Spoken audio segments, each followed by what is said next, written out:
Rain forecast in Melbourne today. The Telstra Dome roof is closed for this round 21 match between Richmond and Hawthorn. The penultimate game of the year, certainly for Hawthorn, who are trying to avoid the wooden spoon, and probably Richmond, who can still make the finals with 2 big wins, but they'd need an awful lot of luck and other results to go their way if they are to make the finals. Hi everyone, welcome to Fox Footy Sunday. Clinton with Wayne, Jared and Wayne Schloss as well for this Sunday afternoon clash. And for the Tigers, well, the question will be, how do they get up motivationally for this match? They would have been devastated by the wins of Fremantle and Geelong, Jared, earlier this round, which has really hurt their chances of playing in September. Yes, it is, and I think they were very close losers last week, Clinton, so it is going to be a tough one for them psychologically. But look, you said that they've got a skurrick of a chance. They've got no chance if they lose today, so that's motivation enough. And the Hawks, well, they showed last week against the Bombers, Wayne, they want to play this one right out to the finish. They have, definitely. We've seen the emergence of Jared Ruffhead, Lance Franklin, these younger players for the Hawks. Really looking forward to watching them play today. Let's have a look at the team lineups. First of all, for the Tigers forward line, some potency there, as we know, with Matthew Richardson and all that he's done this year. Hennifer there, Schultz perhaps as well. They're going to try and stretch the Hawks defensively. Ruffhead to get the job on Richo to start. Well, I hope that Ruffhead does get the job, because it allows Johnny Hay to play on Stafford, and Stafford was excellent in the triangle last week. I'd like to see Delidio play closer to goal to see if he can kick a bag or so.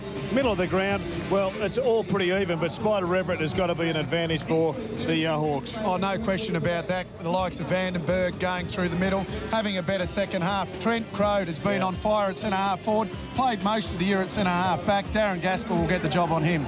And that leaves Mark Rowan to pick up Franklin, which is a pretty good challenge for the old man going on the young kid. And it's his final game of AFL footy, Mark Graham, today. There's the ruck matchup. Hall's going to start on the bench. Simmons and Everett will go at it first. And off the benches for Terry Wallace, Campbell in his penultimate game, Hall, Tambling and Jackson, while for Alistair Clarkson and the Hawks, the starting bench to be Osborne, Loney, Brennan and Rees. Let's look at a couple of the key players. And first of all, Matthew Richardson of the Tigers. Well, in a Lone Star state, he's certainly been getting the job done. He kicked 6 of 16 goals for the Tigers last week in the loss to the Bulldogs. Without a doubt, Matthew Richardson having one of his better years. We know that he's had a lot of injury problems, but he's certainly stood up this year. He had a period during the year where he was carrying a fairly serious injury, but what a big job Jared Ruffhead's got on him today. Did a great job on Lucas. His work will be cut out today on Big Richo. Never won a best and fairest at Punt Road is Matthew Richardson. Perhaps this year he might be in the frame of doing just that. Let's check some of the keys to winning. We've spoken about Richardson there. Tigers need goals from other sources. They've got to make Spider Everett accountable. He was best on ground in the match back in round 2. Expect Hall to go forward to try and take Everett with him. For Hawthorn, well, the defensive tools have to break even. Richo, Stafford, Simmons, and perhaps that new forward in Delidio. They're going to try and stretch the Hawks down there. And what about Luke Hodge? He's got to try and break his Tiger tags. 36 touches last week in the win over Essendon. Alistair Clarkson said, I just see so much of Glenn Archer in Luke Hodge. He's tough, he's fearless, he can mark above his head. He hasn't got the same engine as some of the better midfielders in the competition, but he's getting better. Well, he is, and he's going to get better for the next decade or so. But look, I don't think Terry Wallace will let him cruise across the half-back line by himself. And I think that if they can stop Hodge and stop Shane Crawford across that half-back line, I think is another key to Hawthorn, then they're going to go a long way. But Hodge has got a brilliant kick, and that's the sort of stuff that can damage Richmond big time. Expect Mark Coggan to get the job on Hodge today. For more on the Tigers forward line, we say very good afternoon to Wayne Schloss. Thanks very much, Clinton. This afternoon, Richmond will take on Hawthorn. We saw it in round 4 against the Fremantle Dockers, aptly named by Gerard Healy as simply Terry's Triangle. It involved Matthew Richardson, Greg Stafford and Troy Simmons, and a player who won't be out there this afternoon for Richmond, Trent Noble, was involved. They simply dismantled Fremantle on this particular occasion. They've got plenty of height. It worked exceptionally well, and with a short back line for Hawthorn, expect the likes of these players to start to create some problems, especially if the ball comes in nice, high and quickly for the likes of Greg Stafford on screen there up against Shane Parker for the Fremantle Dockers. While up the other end, a man who's played most of his football at Hawthorn in defence has been simply superb in the Hawthorn forward 50. Trent Crode, the last couple of weeks has been sensational. Against Essendon last week, 22 possessions, 14 marks and 3 goals. The week before, he had 19 touches, 12 marks and 4 goals. And in the last 6 weeks, he's kicked a combined total of 12 goals. Prior to that, He hadn't kicked a goal for the season to this point in time. He'll need plenty of quick supply from Luke Hodge if they're a chance to kick a winning score here at Telstra Dome. And as we go to the break, let's have a look at Richmond versus Hawthorn in round 2, where the Tigers ran away with a 14-point win. Minute 55. Richmond have got players behind the ball now. Centering ball over the head of Bateman. Straight to the Tiger Pettifer. This could finish it. Yes! Pettifer celebrates. The Tigers' losing streak will end today.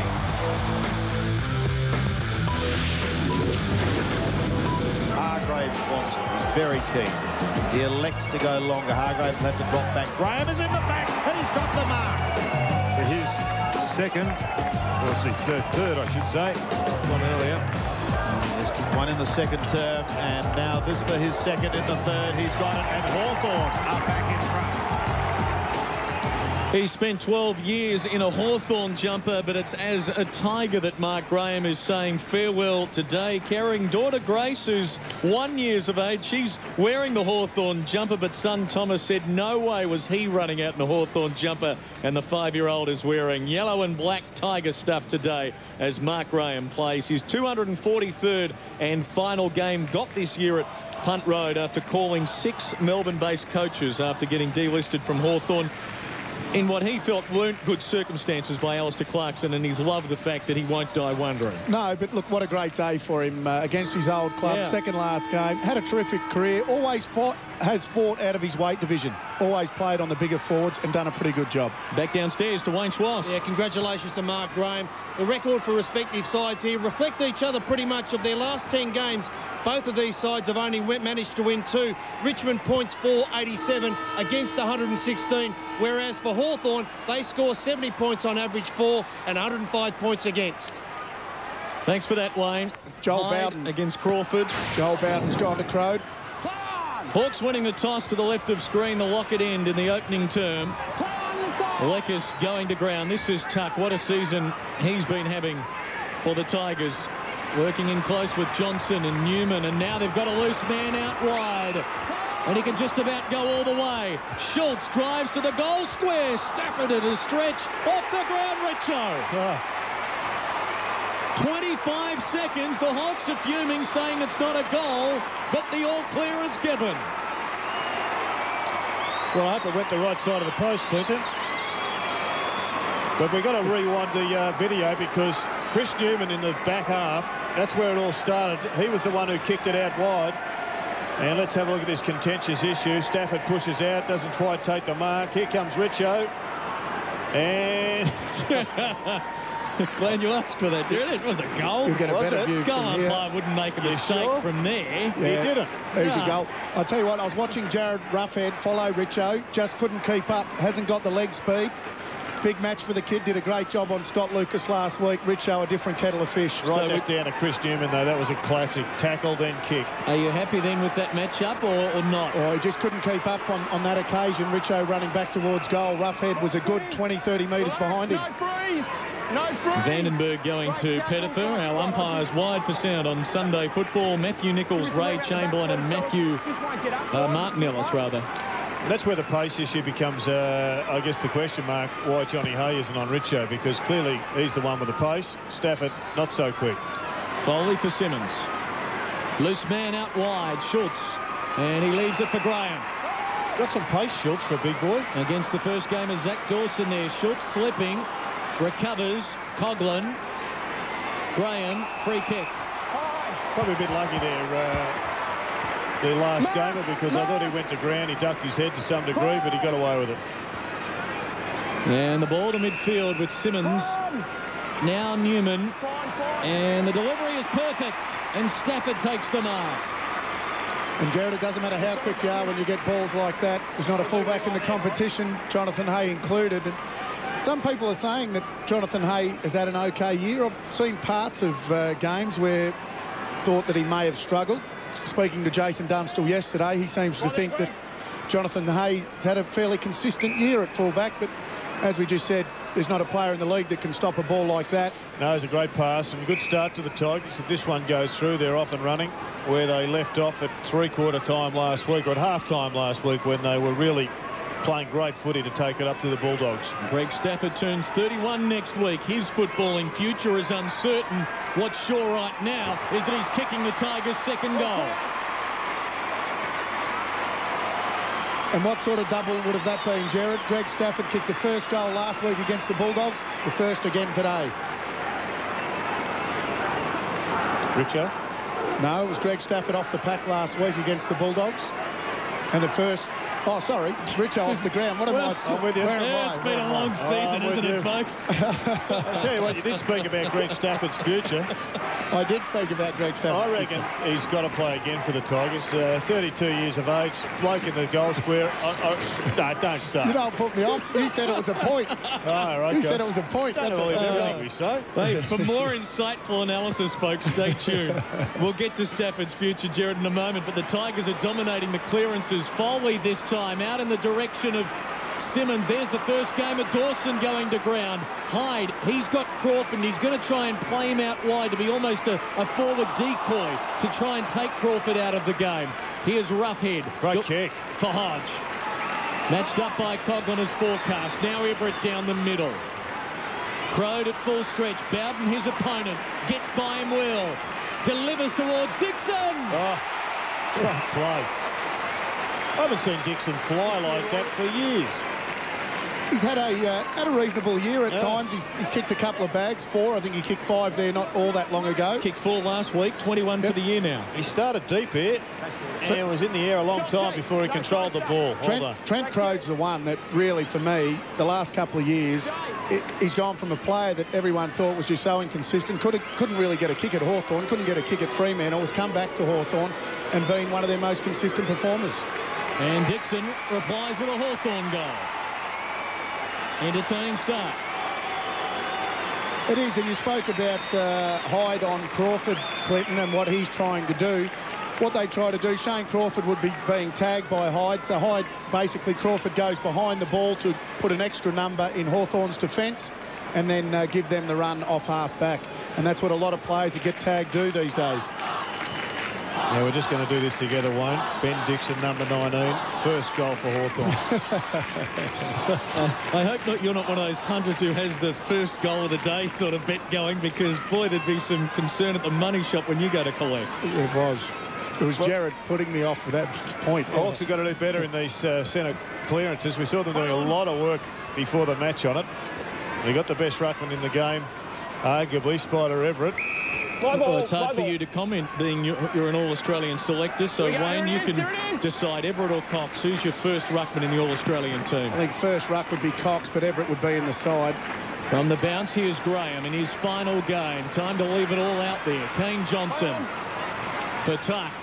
High to the wing, and it's well read by Vandenberg. He's got the job on Kane Pettifer, who's kicked 27 goals this year for the Tigers. Yeah, I think you've got to make the distinction, Clinton, about being the best player versus the bloke who's had the best year.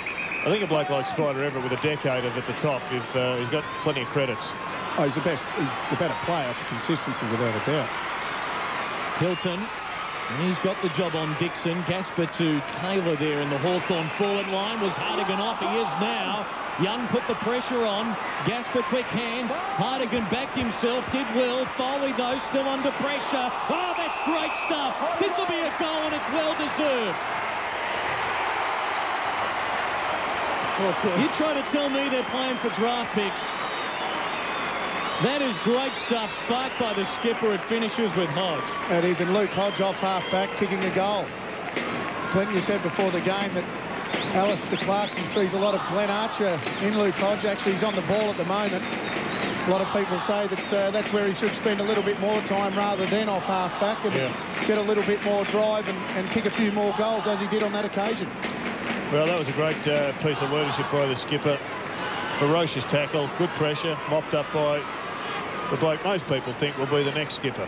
And Richie Vandenberg, a lot of people have been critical about his season. I think over the last few weeks, he's definitely lifted his game.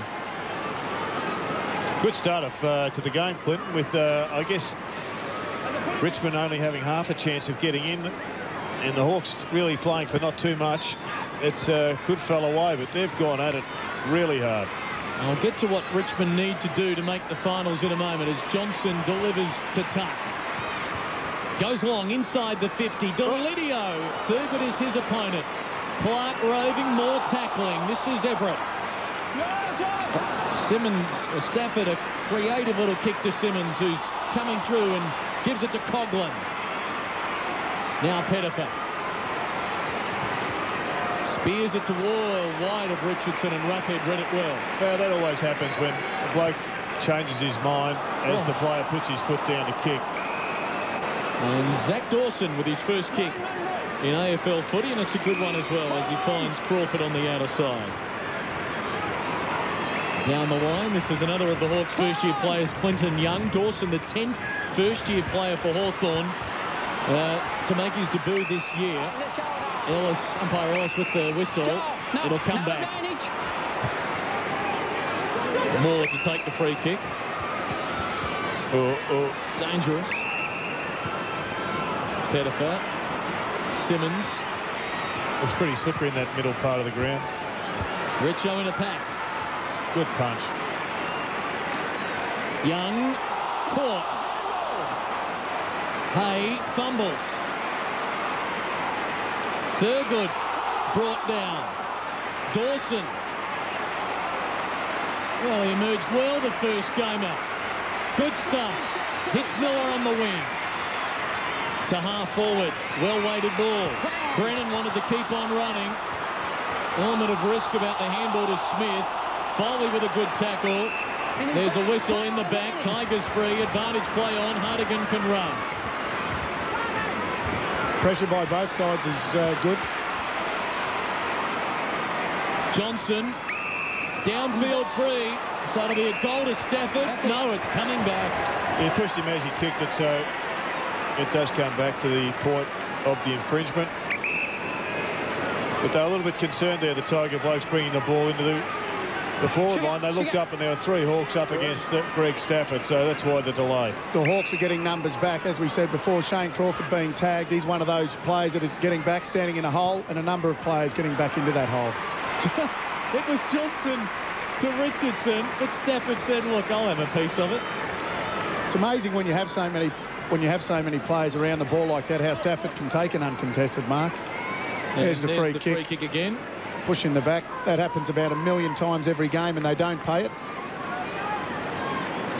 We're not umpiring bashing today either, Clinton. But it does happen a lot. They've been good in the first 6 minutes, weren't they? They have been great. They were very good last night too. Stafford. For his second. No. And punched back into play.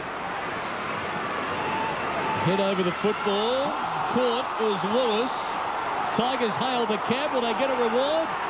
Well, it's like it's playground stuff. Now there's a whistle. You dragged it in. The second time you dragged it in. Well, it all starts. That's a mistake. If he dragged it in. The mistake was from Josh Thurgood punching the ball back into. And it still goes after this. There's the drag in, and that's what he's been pinged for. And the umpire was in perfect position. He actually ran around the pack, got to the opposite side where the ball was dragged back in. Perfect. Richie, 1 metre. I think everybody was sitting around having a cup of tea waiting for someone to blow the whistle. Hyde will convert with a behind. Well, disappointing miss. So here's the deal, Tiger fans. For Richmond to play in the finals, Brisbane have to lose to St Kilda next week. The Bulldogs have to lose to Collingwood. Melbourne have to lose to Essendon, and Port Adelaide have to lose to Fremantle. If those 4 events happen and the Tigers win both games by a total of around 10 goals for the 2 games here and Geelong next Sunday, then the Tigers will make it. So where there's life, why didn't you just say they've got no chance at all? Well, they've got a scary. There is a mathematical chance. There's a mathematical chance. You need a high tide and a north wind at the same time. Rough head towards Miller. Can he get boot the ball? He's appealing for it, and I reckon umpire Buckner will say, yeah, why not? You're out. There's a goal. The Tigers can't believe it. Tell you, if he got his boot on, it was only a lace. It was a very long decision. It was like Steve Buckner at the cricket pondering the LBW appeal. Let's have another look. Good kick in, though. It was a good kick to the pressure spot. Rotten bounce for the ball. And... need the slow-mo. Yeah, we might have to slow that down again, to be honest. Well, we got a snickermeter at Fox Footy. He touched it. That's a bad decision. Bad decision. But you know what? It's the appeal. The appeal got him there. Yep. And that was Jared Ruffhead that kicked the ball in. He's running Matthew Richardson down the ground, taking him out of the position that he likes to play in. Be interesting to see whether he can do all that all day, because we know what sort of endurance Richo has got. Well, the goal umpiring was good in Brisbane last night. There was a tight call that was called the right way, but the tight call here goes the wrong way. It's almost a bad pad, that one. There he goes again. This time it might be legitimate for Miller. No, it's touched on the line. That's a goal. Plenty happening. Where's Bill? It's all happening at the Telstra Dome. 14 minutes opening turn, 11 to go. Hawks by a goal. Tigers have got to take care of their equation. They've got to win the football game as Dawson put a nice body on Bowden. Coughlin to full forward. High. Crawford brought down by Coughlin. Delidio starting in the forward line. Tell you what, this kid has started like a train. Zach Dawson. Got good pace, good left foot. What's Delidio like in the forward line? He's pushing this one across the face. Now, that was touched into the behind post. It'll be a boundary throw in. Dawson, the 41st pick of the 2003 National Draft, played in the Box Hill Reserves last year where he won the best and fairest. Was a Hawk fan as a kid. Grew up idolising some of the players he's now playing with. I love the attack on the footy there before. Jared, and showed great speed. Actually run straight past the player that was going for the ball, put on a good bump, and then got back to that contest. Got very good work rate. August well. There's another kid. He was one of my favourites at the start of the year. Not so sure about the acting there from Josh Sorgan, but he was hard, he was tough, he was relentless in his running at the start of the year, and he got injured. But you throw a couple of these guys together and put two more years of... Got the same haircut as Nicole Kidman in BMX Bandits. Right. Hadn't really considered that. It's coming back just a while. You've plucked one out from 20 years ago, and I'm sure Nick would be grateful for the reference as Crawford fumbles the mark over for a boundary flip. Good flip, though. Let's get down to Wayne Schwartz. Well, what's very noticeable, I'm sure you're able to gain a gauge of that on the TV, is that this has been played at finals-like atmosphere. Richmond still have a hope of making the finals, but more importantly, it's been super impressive from Hawthorn. They don't have a lot to play for, but pride, and they're playing as though they want to really get something out of the season. Well done by Alistair Clarkson to motivate the troops with that sort of mindset. Indeed, thanks, Wayne. Good crowd, too, up at around 30,000 as Brennan waxes with Clark. He goes hurriedly inside the forward 50 where Schultz marks. Now Gasper got free because his opponent Taylor went to pick up Schultz. So now with the overlap, the Tigers can run. Graham feeding Hilton. Two bounces. Low ball to Richardson. Great stuff. Great transfer from Richmond. It was good play because one of the things that you can do is Rory Hilton running down the ground having a bounce. You can often take one too many bounces. The leads dry up. But on that occasion, looked up. Perfect lead, perfect kick. Tigers with 10 inside 50s to just 5, yet they trail by a goal. Richardson has 60 for the year now. From 50, it's a thumping kick. Oh, what a goal that is. It was a beautiful kick by Matty Richardson. Yeah. I'm not too sure about the follow-through, Jared. No, it had a little bit of Woomerbanger on it, but it certainly came back. I think it was the wind. That's what I was talking about. You see here, Rory's got a little bit of time. Rather than take that extra bounce, the perfect lead and the kick, can always carry it that one bounce too far on those occasions, Jared.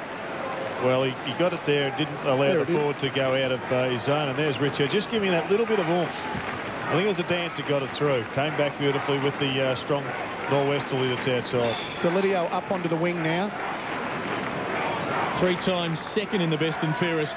Richo at punt right. I mentioned earlier he's never won the award. 4th last year. He'd be in the frame for a top 4 finish this year. There's a free kick. Advantage play on Joel Smith. On the lead, and it's a beauty from Dixon. Been a good decision, I think, from the hierarchy to push Joel Smith up into the middle with the injury to Sam Mitchell. they probably needed another one, and it's released him and given him a bit of life. And with Josh Thurgood coming back to the half-back line, and today Zachary Dawson, or Zach Dawson, they've got those running players, and geez, I reckon they're a good stock, the Hawks. I reckon they're in another 50-odd games, they're going to be right back up the top of the ladder. Remember, these two clubs played for the Wooden Spoon last year. Hawthorn winning the game round 21 by just on 4 goals as Dixon kicks his second goal today. He's won another extension to his stay at Glenferrie, winning a 1-year contract and finishing the year on a good note. Well, with Mark Williams out of the side, it's allowed Ben Dixon to be that key forward, and you saw on that occasion Joel Smith getting the ball, just puts it to space. And one thing we do know about Ben Dixon is he is a very good leader. He played at full forward a couple of years ago and kicked a number of goals. And geez, isn't that a sight that Hawthorn supporters love? Number 19 kicking goals. They've seen it a lot over the years. 4-1 to 3-1 on this Fox Footy Sunday match at the Telstra Dome, and a perfect bounce in the centre. The umpires are playing for final spots as well, remember. Kane Johnson in front of Young. Good tackle by the young Hawk. Rees for Franklin, ducked into trouble. Did well to get it away. Now Tim Clark, he's a whipper. Lekis, good pressure by Hilton. Boundary throwing. Well, Schwatter said it all, Jared, just a couple of minutes ago when he said the pressure down there is finals like. Definitely not taking it easy, either side. Ooh. And could have been out of bounds on the full, but those football gods have decreed that it'll be a Richmond free kick anyway. Another incident off the ball, some holding. You can't go smacking him in the back, said the umpire, and Hilton wins the free. There, mate. No close up. Here he is, Mark Graham. Take it. Final AFL game. Knew it was time to go after a run at the tan recently with his Tiger teammates, and after 200 metres only he and Wayne Campbell were side by side and he couldn't see his teammates. Miller starting well, feeding it to Young. He's quick as well, breaking down the middle but without the football, and that would be a key ingredient. Play on. We'll have a bounce. Yeah, he bounced it and just took his eyes off it, and that's usually good. That's usually the best thing to do, but the ball through that area, it bounces at inconsistent heights, as we just saw there, so a little bit more care required through the new grassed areas. Tambling on for Hardigan, confirmation there on the graphic, as Rees pops it up into the pocket, playing in front. Dixon, the benefits of playing in front. He's going to line up for his 3rd goal in this opening term. Going well, the Hawks. And bear in mind, Richmond kicked the first 2. And now Hawthorn are lining up for their 5th. Not sure whether Newman is the right matchup for Dixon. We saw Newman play on Brad Johnson last week when Jono went forward. Was able to take a couple of key marks in the forward line and kick a few goals. Probably not his preferred position, playing on one of the key targets coming in. Dixon for a perfect start to the game. No good. Here's some names for you, Wayne. Thurgood, Dawson, Franklin, Taylor, Hodge, Roughead, Lewis, Miller, Young. It's not a bad list, is it? 9 young, really young players, all of whom have shown that they've got tremendous talent and vigour this year. Moore, ill-directed kick to half forward. Here's one of them in Josh Thurgood, 20-year-old. He's an absolute ripper, this kid. I'm not sure why it took him so long to crack it, but he's going to have a fantastic career. Tuck, you've got to keep him down, mate. And the warning to Tuck. You can hear Nick Rees will be the recipient of the free at centre half back. And his kick's a poor one. Hyde wants to play on. Now Hall about to be mown down from behind like Justin Peckett on Friday night. Didn't see him coming. They're away quickly as you see the replay. Osborne the kick to half forward. Crawford paddling it down for Franklin, who lost his footing. Hilton under enormous pressure. Heads towards the boundary line, and that's ricocheted off a boot out on the full. Well, even some of the best sometimes, Jared, make the wrong decision. Shane Crawford had to grab that ball rather than try and tap it. Campbell to Schultz. Spears the ball to midfield. Great pass. Finds Tuck. Open forward line. Coming out. Stafford. No support. Osborne. At ground level. Vandenberg slips. Wrapped up. Great stuff, Stafford. Should be rewarded.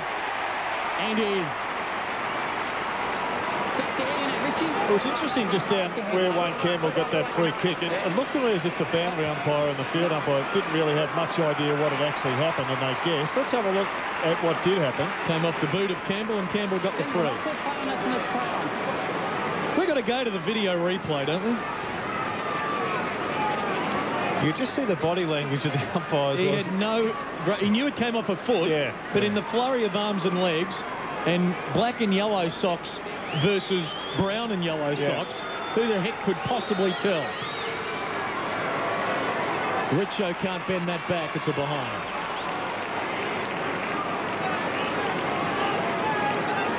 Okay, so the field umpiring's good, but we've got problems with the goal and boundary right now then. They're going a huddle. A huddle here, Hawthorn. Not a huddle, 50. It's a very short huddle. It's only about 25 metres out. And they've got a player loose on centre wing. Oh, good kick. Clark can go here. Should take off. Telegraphed. And Gasper knocked it away from Taylor and Campbell. Couple of veterans there to Gasper and going wide at full stretch. Simmons. He took that out. Good umpiring there. Boundary umpire working hard. Got there. Just on that, Jared, on those type of kickouts, when you do huddle 25 metres out, what it does do is leave a lot of space over the back. And that's exactly what happened on that occasion. It was the wrong option by Tim Clark, though. He really did have to go longer once the kick had been telegraphed. Collision course coming up. Maloney just managed to avoid contact as a throw. Pass. And it's a Hawthorn free. Loney to take it. His 11th senior game for the year. Going wide into the back pocket. This is Roughhead. Now Rees getting a bit of the footy here. The skipper, Vandenberg. Hay. Back for the running Vandenberg. Good weighted kick. Dixon. It's going to go over the head there. Now Miller and Tambling. Look how quick Miller is. Oh, Harry, that's great stuff. He's got his second goal, and the Hawks 2 goals clear. He's an exciting player. That's one he's got. He definitely kicked that one. We saw him get lucky a little earlier ago. And Richard Tambling, well, he'll learn that you just have to go at the footy a little bit harder than that. Because basically Harry Miller just ran straight past him. He did. He had the sniff of the big goals in front of him. This was good work by the skipper. And a very dangerous kick in by Ben Dixon over the top, which is just bread and butter for a bloke like Harry.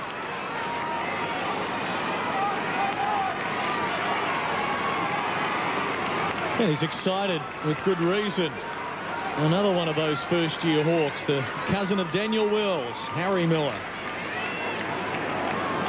Kicking his second goal. That's not it. Simmons palming it down. Hodge, Everett, Smith. They've got a lot of momentum, the Hawks. Dixon. Yeah, we came to the match just thinking that will Richmond be able to recover after the letdown of last week. There's some bad signs at the moment for the Tigers. And replace your divots, please. He has left one heck of a skid mark on the Telstra Dome surface. A bill from Colo to Ben Dixon this week. Get a really good idea there how slippery the surface is. I mean, he's taken a chest mark and probably slid a good couple of metres on his knees, which wouldn't normally happen. You never see it, do you? It's a different surface. For a 3-goal lead. And Dixon has that many. Up and about are the Hawks. Nick Collin, Campbell Brown, Chance Bateman. They just about got more players in the stands than they do on the field. They only had 25 players to choose from today for their team, Hawthorn. They were lucky Box Hill and the VFL had a bye. Otherwise, well, they would have really struggled to fill two teams. As long as they're your better players, doesn't really matter, Clinton, but it is short on numbers. Look, Newman's had 3 goals kicked on him now. Last week, Brad Johnson kicked a few, as I said earlier. Maybe it's time for a move. I'm not sure the selectors could have picked much better side than this one, though. The run they've got in this side, Hawthorn, now is tremendous. Remember, victory today or next Saturday, and the Hawks lose the right to the priority pick. Tell you what. Which Jason Dunstall on Saturday Central will be concerned about. Tuck driving Tigers deep. Stafford for Hall. And he blazes away and misses, and we should say we're only joking, Jason. He wants the what? No, I don't think they need a priority pick, the Hawks. I reckon just have a look at the stock they've got here. Yeah. This is a side that in another year or two are going to be right back up there. If they can find someone to replace Spider, they've got Taylor. They need to get another one. Well, that's the benefit of bottoming out, isn't it? You get the young kids, get games into the young kids, and see who can play and who can't. 2 metres! And as you say, you'd be holding on to all of these young kids. 90 seconds remaining, opening term. Shane Crawford, the Tigers' job on him has been good in this opening term. This will be his 3rd possession. Wide line fever, Clinton. You should do an under-23 side and match that up as a competition. Okay. The Hawks, they wouldn't be far off the mark. It is generation next unfolding here as Osborne tackles Bowden, and it spills to Rees, to Franklin, and Buddy can't quite get it. He's got it now, though. Loney, good sidestep. Lewis, Franklin still going. Coughlin, great tackle. Oh, Franklin ran into a wall with number 24 on his back right there. Thanks, Shane. Have another look here. That is a terrific tackle. Had a good year, Mark Coughlin. Tremendous work for the Tigers. Great to see him back at his best. Yeah, hasn't missed a game after playing just 7 last year. Franklin again enjoying things. Been a lot to like about this contest early. Final half minute of the first stanza. Crawford and High. Crawford wins this one. Time for the Hawks still. Leckis, can he get around more? Kicks wide, 2 wide. And the beauty of the Hawks quarter is that a couple of their best players for the year, or 3 of them in fact, Everett and Crawford and Trent Crowe have had 4, 4 and 3 possessions respectively. So they're getting their drive from a lot of inexperienced blokes, plus Joel Smith, who's had the most possessions. Stafford shorts it. 3 seconds to go. This is Jackson. Siren might beat him. It will. Run down anyway, and so ends an entertaining opening term at the Dome, and the boys just want to get a little frisky out there. They know that the off-season is fast approaching. A match that the Tigers have to win and win well. They trail by 3 goals at quarter time. Yeah, I think Jared just summed it up. It was an entertaining first quarter, but it wasn't their superstars that are doing the job for them. Harry Miller kicked a couple of goals. Also Ben Dixon kicking 3 himself. But Clark, Rees, Joel Smith being an experienced player through the middle of the field, winning plenty of the ball.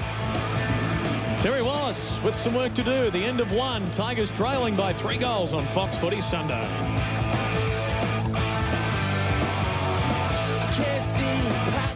We hope you're enjoying this fully interactive replay on Fox Footy Channel. Coming up after the game, join Clinton Gribus, Gerard Healy and Wayne Carey for the Fox Footy Active Wrap.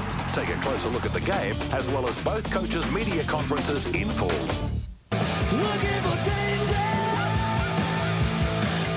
It may be 12th versus 14th, but a lot to like already about this Fox Footy Sunday clash. Quarter time, Hawks 6-2, Tigers 3-2, Dixon 3, Miller 2 for the Hawks. Richardson with a couple for the Tigers. Shane Tuck leading the way with 10 possessions for Richmond.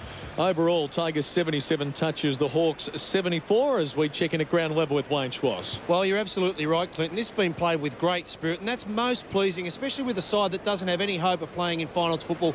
The talk of tanking, it's irrelevant. Players play to win, and I think that we're seeing that this afternoon with Hawthorn and Richmond. But more importantly, we mentioned Trent Crowe and his importance over the last couple of weeks moving forward. He mightn't have had a lot of the ball himself, but what he does, he opens up space for the likes of Ben Dixon and the small running type of players in Harry Miller, and as well as Richard Taylor, who's another marking option up in that Hawthorn forward line. That's space that they're not often afforded because Trent Crowe is dragging his opponent out. Good team play, and look for him to continue his hard work up and around the ground.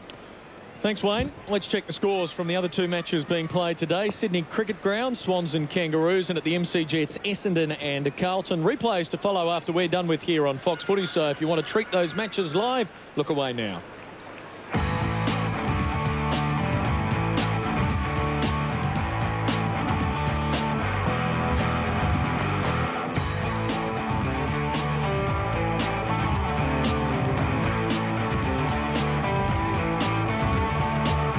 Here at the Telstra Dome, it's Hawthorn 6-2, leading the Tigers 3-2.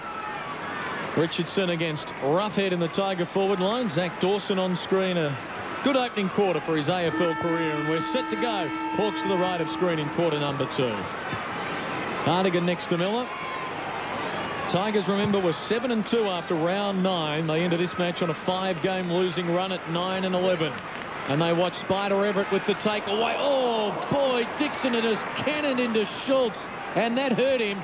Tigers a man down. Leckis, high ball to the hot spot. Bowden eyes for the football. Can't hang on to it. Gasper for Bowden. Schultz is still down. Smith. Kick well smothered by Hilton. Smith the second go. Lewis. Everett. They might need the stretcher out there in a moment. And because they're a man down, there had to be someone free, and Leckis in the end can have a shot at goal. Well, that was just an absolute slide. Look at Dixon just... Oh, he lost his footing and the boot was in the air. That is an extraordinary car accident in football terms. Never seen that one before. No, he went to leap, Dixon. It looked like he went to leap and he actually slid. Yeah. He was sliding. Gasper was very close. Maybe give him a little bit of nudge. Basically got... sandwiched by 2, and the move has been made on Dixon. Gasper has gone to him. Another look at it, Jared. As you say, Dixon slips. No free kick was paid. I guess the umpires have never seen something like that to know what they can pay, whether he's... Well, it's just an accident. That's well, it's clearly an accident. But did he stop Schultz from getting to the contest? Maybe it's one they'll have a think about over the summer, should the circumstance arise. Another look as Schultz coming back and just wears it. That is an incredibly unusual set of circumstances, but obviously this is the major story. Schultz suffering severe damage. Playing just his 3rd senior game for the year. We know he made the news for the wrong reasons earlier on, but those at Punt Road admired the way he fought back from that and to win his spot in the team here late in the season. And he doesn't want the aid of the stretcher. He'll walk off the ground before Leckis has a shot at goal. Well, he may come back on, but he may also have some cracked ribs or a strained sternum. It was just extraordinary the way that unfolded. The bottom line is that out of all of that, the Hawks got a man free, and Spider Everett mopped up again and found one. Angelo Leckis, who's also had his own story to tell this year, gets a crack at a goal. And a chance for a 4-goal lead for Hawthorn, which will be significant. They'll take Schultz straight down to the rooms, and we won't see him again before this quarter at least. So Leckis now to drive a fairly handy wedge between the two teams here early in the second quarter. The kick looks good.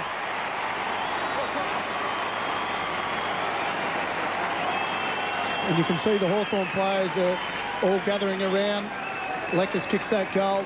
Like you said, Jared, they've got a very handy lead, and now it's really up to Richmond to see what sort of fight that they've got and whether they honestly believe they have got a chance to make the finals, because just the last 5 or 10 minutes you get the feeling that, and you said it before the game, you just get the feeling that they may think this year's all over. Well, I'd like to see the kid Delidio up into the middle. I know that Terry Wallace has started him at the goal square and wanted to give him a chance, obviously, to show his wares as not just a midfielder, but they've got to change this mix. They're getting belted right now through the middle of the ground. They did well early in the piece, the Tigers, at the clearances, but the Hawks have actually turned it right round.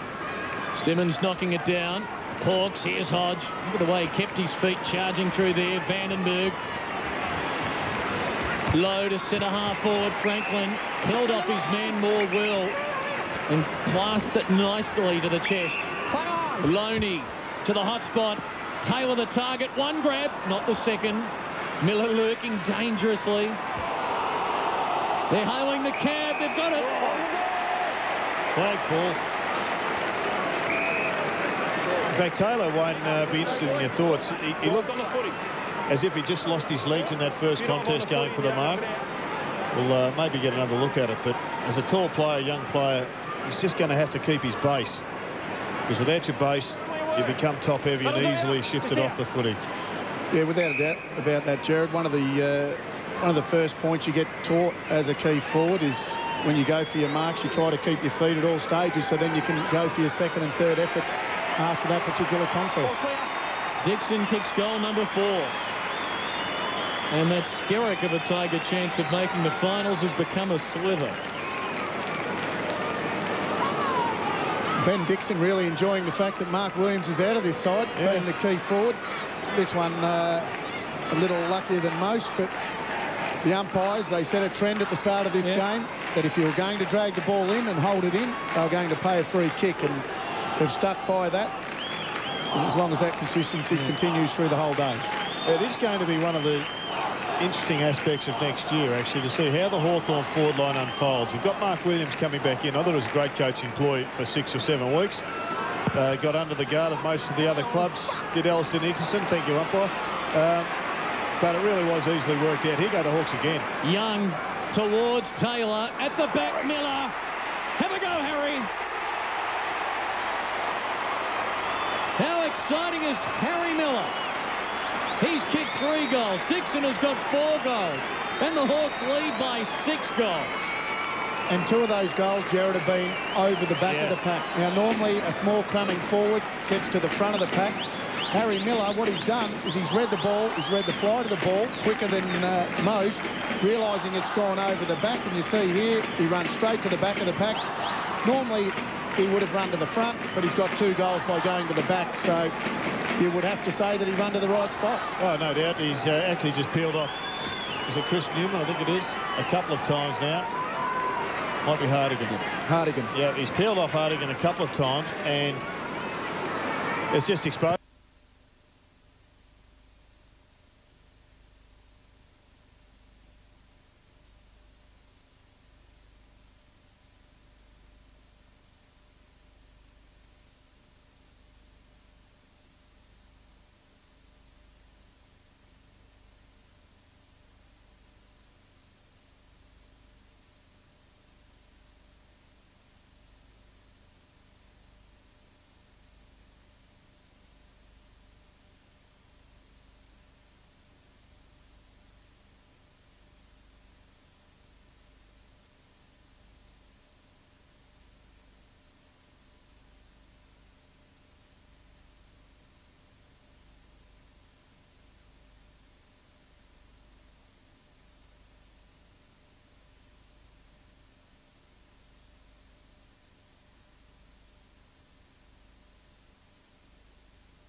Throwing his weight around. Rough head caught by Hyde. Holding the ball. There's a consistency we're after. And if, like I said, if they're going to do that all day, let's have a look. Drags it in. He's pushed it out. He's dragged it in. He's in trouble. That's consistent. Now, people at home will wonder. They'll say he didn't really have a chance. Well, he had a chance to grab it in. Or he knock could it have, out. or knock it out. Yep. He chose to grab it. That's why it's a free kick. What I like about the Hawks, Clinton, is they, like the Bulldogs, look like they're developing a side that is just multi-skilled and multifunctional. And Williams is going to probably have 3 different roles himself next year. Hyde's kick at goal is missing to the left-hand side. Speaking to Alistair Clarkson yesterday, he did say that Trent Crode and Jared Ruffhead, they were quite surprised with how he has developed in the back line. Yep. And he's pretty sure that they'll rotate through there. They won't have a set position as such. They'll both spend times forward and back. Crawford to Dawson. Go, go, go! Dawson, a long ball up to the 50, but there is Moore in the way. A good mark by Moore. Didn't worry about the body of Franklin. Just went for the ball and ended up taking an easy mark. Everett. Hilton does well. Tigers a chance now. Pettiford towards Richardson. Rough head. Awkward ball. Off hands. And Dawson does well for Hay. Now Lewis. Good kick. Young has Franklin riding shotgun for him. Gives it to him now. They made him wait. The defence closes. Loney from a tight angle. Centering kick. Tigers should get it. And they do. Boy, that was great run by Loney. Loney started on the defensive 50, ended up getting it in the forward pocket. Bowden away. Very wide kick. Too far.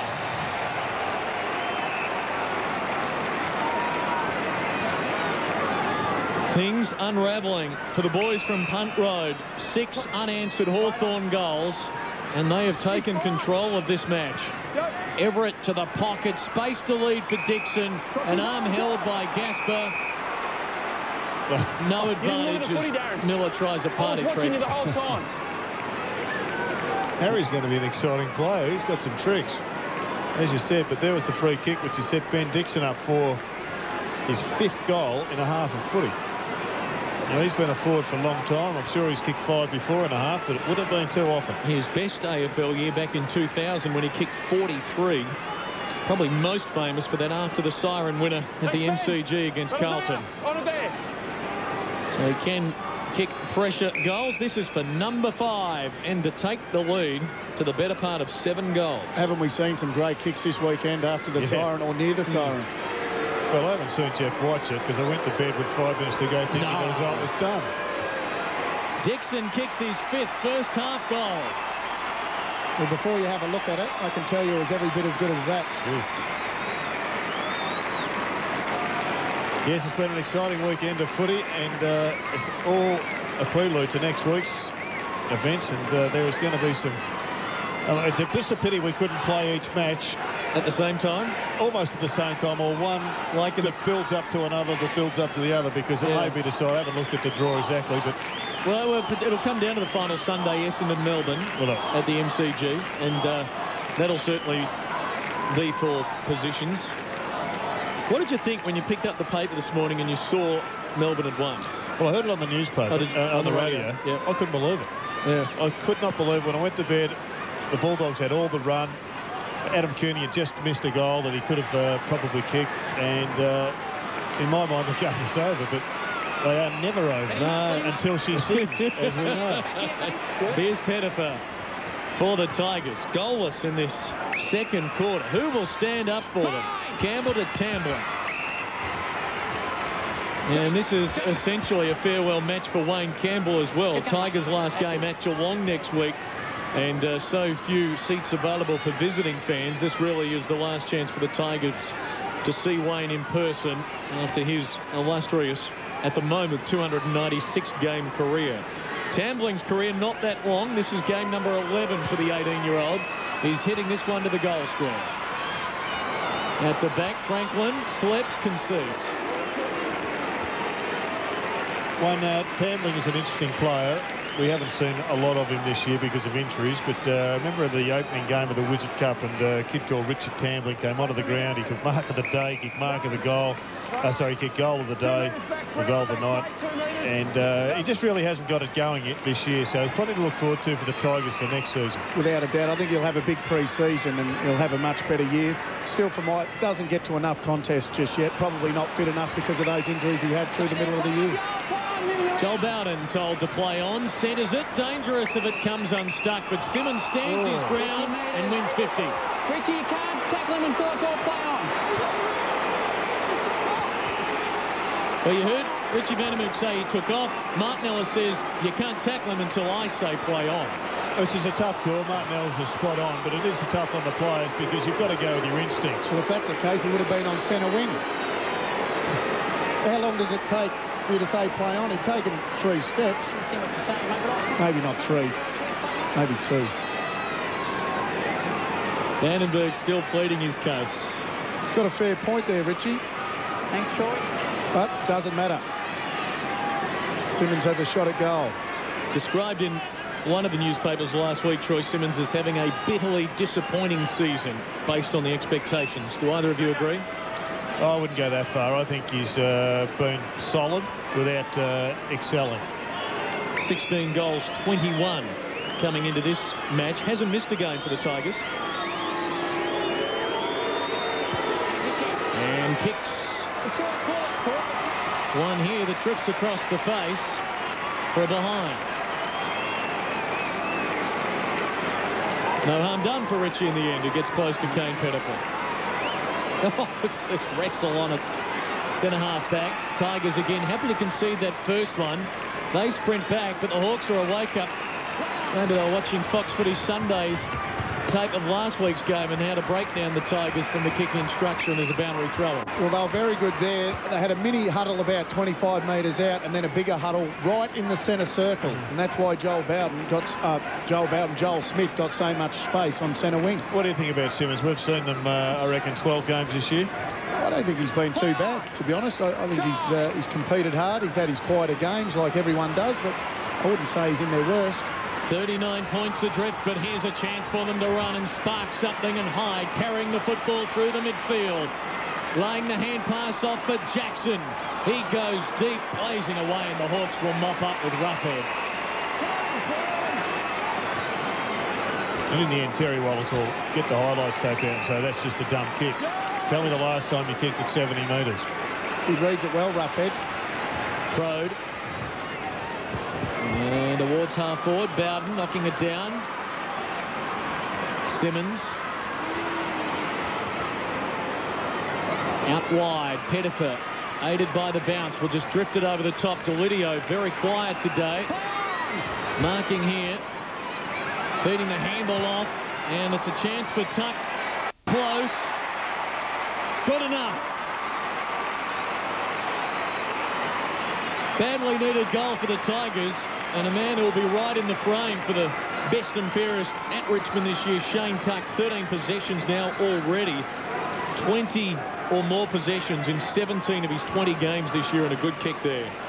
No question about that. He's had a terrific year. We heard Terry Wallace speak during the week about his All-Australian chances. Probably not in the same class as a few other on-ballers, including about 4 West Coast players, but had a great year. And I thought I might have heard a couple of Hawthorn supporters even clapping then for old Dad. Yes. Well, one was there. His name's Michael. He's had a phenomenal year, Shane Tuck. That's no doubt about it. He was on the Hawthorn rookie list, but was cut at the end of 2002. Went to SA and now doing well at Richmond. That's a good tackle from Jackson. Ball was held in a bounce. It's a good footy story too. Yep. Because it just proves that people develop at different rates, and if you continue to dream and continue to work, well, you can find a way. Ball going nowhere in a hurry here. Time, isn't it? Looks like the move's been made. Looks like they're going to push Campbell deeper into the forward line. Delidio up onto the ball. They just need to change the balance around the Tigers. Getting no run through the middle. Coughlin frustrated, but that was a clear free to Hodge, who's coming up for his 7th possession. High ball. Time for a specky. Newman to space. Tigers with numbers. Delidio. Well, it's kicked to Richo, who's got a couple of beat. He gets it anyway. Well, Richie Vandenberg was out of his weight division there. He went the maul. He's going to get the free kick, as you see, Clinton, but ended up with a mark. The trouble is, Richo's got no Richo to kick it to. Can they clone him? And we got the numbers back, the Hawks. Here's Campbell. So no point blazing away. Although they needed better than that. Hey, working with Brennan. Can sing and can run. He's another one you didn't have on the list, Jared, but shows some promise. Yeah, missed him. Bowden with the switch, effective for Newman. Good vision, saw Simmons there. He stood his ground well. Dawson, the spoil was fair. Simmons can't believe it. He's hurt. Shocking handle. Hall brought down. Tigers still a chance. Coughlin wrapped up by Hodge. Campbell slick to Tuck to Hyde. Back pedals on Miller. Pettifer's about to be mown down. Play on the call. Great stuff. These two teams really working hard. Simmons still at the trainers. High ball to Richo! Oh, great action there. Well, I watched Richo, and it amazed me how he actually took the mark, because here's a look at Simmons. Probably a bit unlucky not to get the free kick. Then Pettifer. Might have been high. Bit unlucky. They've both been unlucky not to get free kicks. But Matthew Richardson come from 4 deep and basically run in front of the pack and took an easy mark. Finish it off, Richo. Got too close to the man on the mark, unfortunately. He's now got 2 goals too. Fair to say that even on the back of those free kicks that we just saw for the Tigers, they missed out on a couple. I don't think we're going to see or hear Terry Wallace speculate about umpires crucifying. I think we've gone through that week of umpire turmoil. Young Dawson doesn't mind dishing it out. He runs straight into Richo after he missed that goal. And did he? Give him a little spray. Yes, sir. Do that at your own peril. 32 points, the margin as Osborne takes off. Finds Joel Smith. Now can chip it very wide here or go deep. He goes deep, and it's coming downfield for Everett. Back of the head there. Hang on. Right. Everett, I think, will take the free. Doesn't matter. You got your arm up. It's not a strike, but it's high. Okay, he's clearly kicked it. Everett to take it.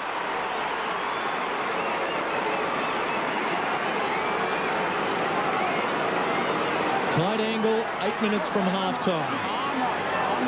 He's usually pretty good at these, Spider. Probably step around on the left foot. Like so. Good call. Spider gets his first. Well, for a big player, as we know, and we've spoken about Spider at the start of the game, he will be in the All-Australian side. It's whether he's first ruck or not, but he's a beautiful deliverer of the football. And isn't it funny, all of a sudden now we don't rate ruckman just on their tap ability, although Matthew Clark was extremely good for Adelaide the other night just on that alone. But Spider Everett's just got so many more tricks to his game, and one of those is his delivery of the football. He has improved, sorry, Clinton. Aaron Sandland's ruck work in the last month has been sensational. Hit-outs today, running Richmond's way 15-9, but, as you say, Hawthorn are winning the clearances. The tap not as vital as it once was. Hall, Crawford, Dawson. Nearly a throw, Campbell. Thurgood in the way, wrapped up, good tackle, a bounce. Let him go, I'll play on the man. It was an amazing comeback game by Matthew Clark, Jared. Yeah. I'm not sure whether you saw it, but his tap work was exceptional. And when you win the ball so easily like that, it does give your on-ballers first chance. So you'd be happy that Matthew Clark is there for the journey? Nothing against you. I think he's a likely replacement, but in saying that, Ben Hudson was in the top 20 in the AFL for clearances, and he's a ruckman. Ray Hall has not kicked a goal this year. Until now. Good finish after a little bit of ill-discipline from the Hawks.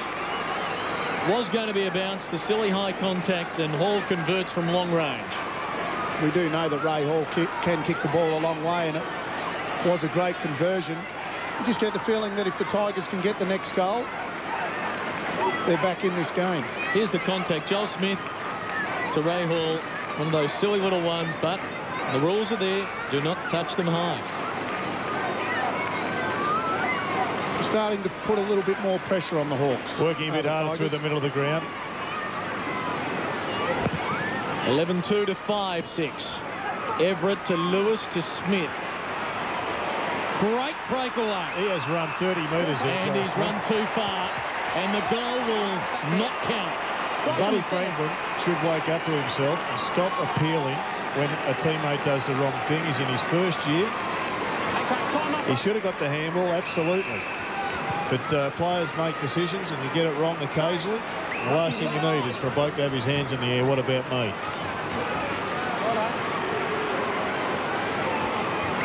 Now Richardson's going to win a free. That's against Lewis. No one on the mark. Run on, Richo.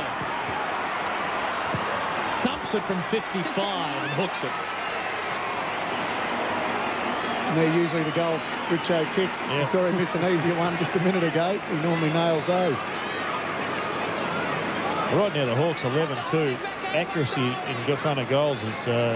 Once again, Jared, sorry, there's the huddle in the middle of the ground.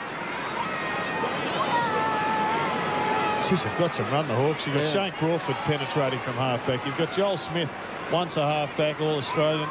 That was an ordinary kick, but got there. Did it. Thought that might have been out on the full, and we had perfect view, as did the boundary umpire, mind you. Do we need 4 boundary umps, Wayne?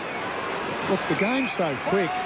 It really is. Players can't play a key position at centre-half forward. They can't get from one side of the ground to the other, so very difficult for boundary umpires to keep up with the play. He was in the right spot there to call for a boundary throw-in on the outer wing. We'll have a look. He's behind Franklin here, so it's tough for him to pick that. That's why we need one on either side. Yeah, I thought that was out in the full from that shot. Yeah. And Moore takes the mark. So we're down to about 5 minutes remaining here, second quarter. Tigers still in the frame. Although that cannons into the third row for a boundary throw-in. That was a good metre out. Yeah. It's when the ball goes from one end of the ground to the other very quickly. You often see boundary umpires, and look, most of the time they do a pretty good job, but at times they can be a good 40, 50 metres from where the ball goes out. I think it's part of the umpiring revolution that is coming up. To the goal square, Hay juggles a mark well. Nearly played on and will win 50. Push him in the back.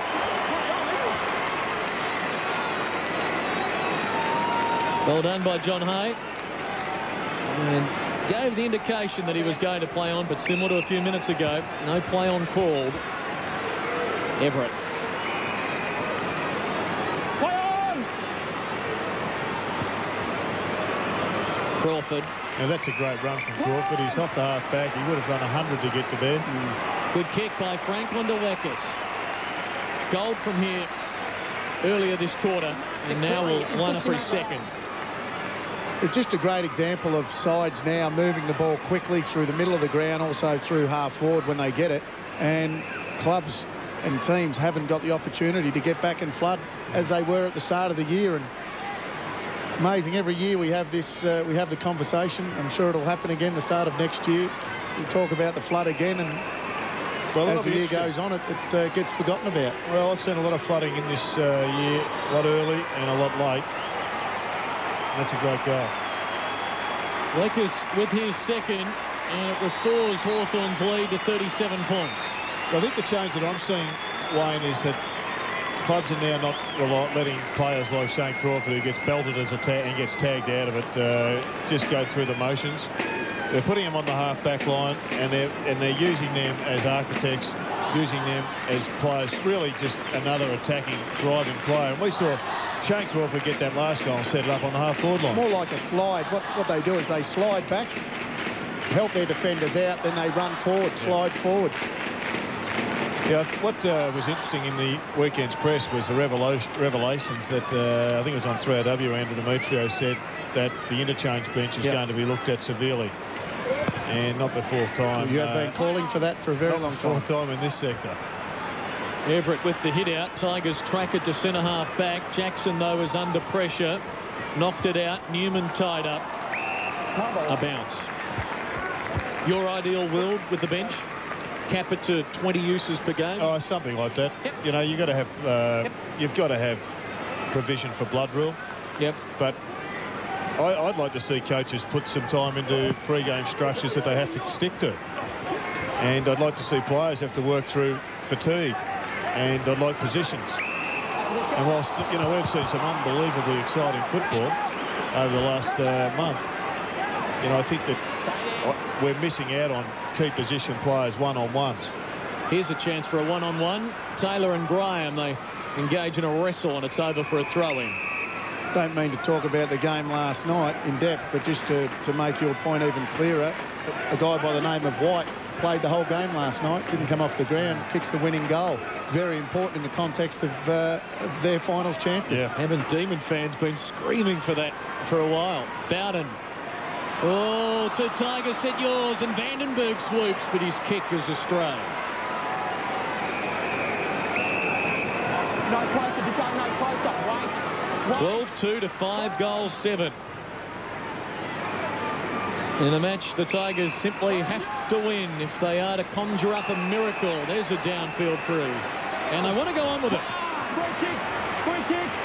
Free Advantage is paid. Free kick's gone, Huey. And the boundary umpire was 100 metres away, had no hope there. He emerges now and calls for a throw-in. And on cue, there's the perfect example. Yeah. I thought Jonathan Hay, he actually wanted to take that ball out. He did take it out, but the boundary umpire wasn't in a position to see. And again, it's not the boundary umpire's fault. Not his fault. It's just the game is so fast. Exactly. Especially with a venue like this where you get pristine conditions all year round. Well, there's a down-the-ground advantage. Yep. And all of a sudden, the boundary umpire is not in a position to make a correct decision. Foley onto it. Hodge traps it in. Does well. Wins a free. And part of the art now is being able to trap the ball in under your opponent and keep it there subtly. Lewis elects to go wide and effectively for Roughhead, who's making Richo chase. To the wing, off hands. Gasper, here's Delidio. Back from whence it came. Stafford had his name all over it.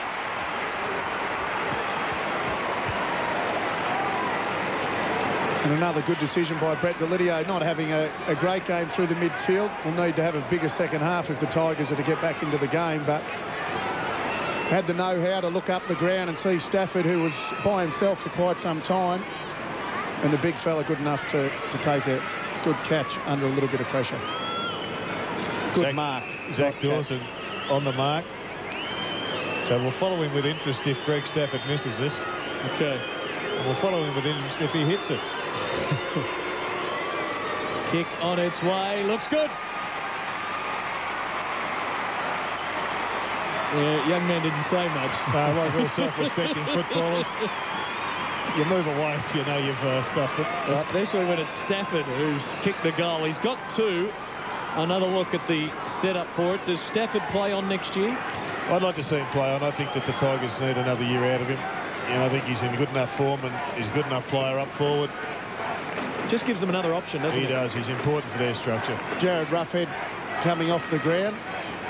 It's been a great... I think he's done a pretty good job on Richo. It's been a great learning curve for him, and I'm sure Alistair will be letting him know exactly what he's doing right and wrong. So for the final 90 seconds of the half, Hay goes to Richardson and Dawson is with Stafford. As the Tigers get the clearance, can they take some momentum to the change rooms? Tambling's got a man running forward. He puts it in his direction, and Pettifer is a goal kicker, and they could well get two in a minute. Back one. That was all there.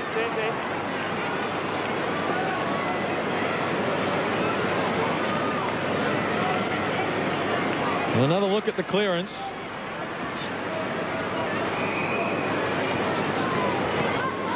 Well, down on the boundary, Swatter, you've been had plenty of time to peruse the events. Take us through this goal and tell us what you think the Tigers have to do to get back into it. Well, let's see how he goes. Well, that's what he's got to do to start with, but more important, Jared, is the centre clearances. If he can get first use out of that centre square, Richard Tambling doing the right thing by being in front.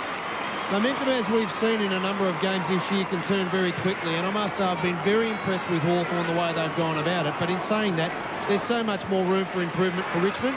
On the back of Matthew Richardson, Greg Stafford, some of the younger players like Tamley and Deledio can certainly lift in that particular area. So if you're Terry Wallace, what would you be saying to a couple of individuals at half-time? I'd be asking for a much better effort, both when we have the ball to make position, but more importantly, and we saw it last week with what they did against the Western Bulldogs, pressure on the opposition creates turnover. You do that, then you attack when you have the ball moving forward. And Kelvin Moore and Buddy Franklin, Clark and a few others having a bit of a scuffle on centre wing before that ball up. Our digital subscribers enjoying all of the behind-the-scenes action. The best coverage in football, Fox Footy Active on our digital coverage. The beauty of that is if you don't like the scuffles, you can watch the footy. Footy or fighting. We've got them both. Only. Oh, good hands. On Fox Footy as the Hawks break clear. 20 seconds to go. And they've got a chance. Vandenberg towards half forward. Osborne's got a man streaking clear. Goes to Clark. And he might have a shot at goal after the siren. Well, good politics there by Aussie. Ball was right in the middle of him and Luke Hodge. And he said, I'll take it. That's what you've got to do sometimes. If you just sit back and wait for someone else, there it is. You sit back and wait, you can both muck it up. And he did the right thing and pinpointed a great pass. And the good thing about Clark, he was one of the ones involved in that scuffle on centre wing. He was involved in that, but able to run down and get this ball uncontested. If there is a criticism of him, it is his kicking. Back him in on this. Back him in. He's 11 goals 6 this year. He's 12 goals 6, and the Hawks get a big one after the halftime siren. And the Hawk players all converge in a hurry. Potency there for things to spill over. There was a little nudge from one of the Tigers on the way through, but there's some good vibes, good body language about this Hawthorn team, and at half-time they enjoy a 31-point lead. Yeah, not much great body language there from Terry Wallace. I think he's pretty frustrated at the performance of some individuals. He knows that his group have come here mentally underdone. They're not firing like they were last week, and they've been given a lesson in just about every aspect of the game by the Hawks, who are running off. And they'll go in to the smiles of a coach, no doubt. Trying to win 2 in a row, the Hawks. 31 points in front at half-time.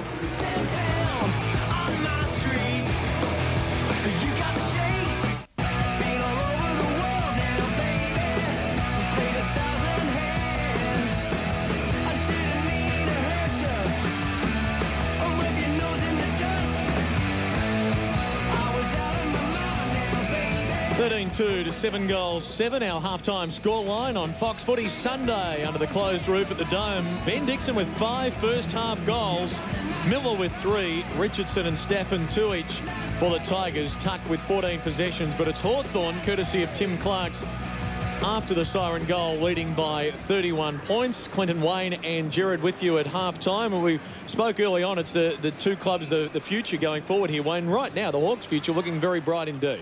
Oh, no question about that. Jared brought up a few names. I think it was about 9, Jared, that you brought up in that first half. Hawthorn have got a very bright future. They've got so many guys. You look at Franklin, Roughhead, the list goes on and on. They're the two keys, I suppose, bigger players that play in key positions. But there's a list.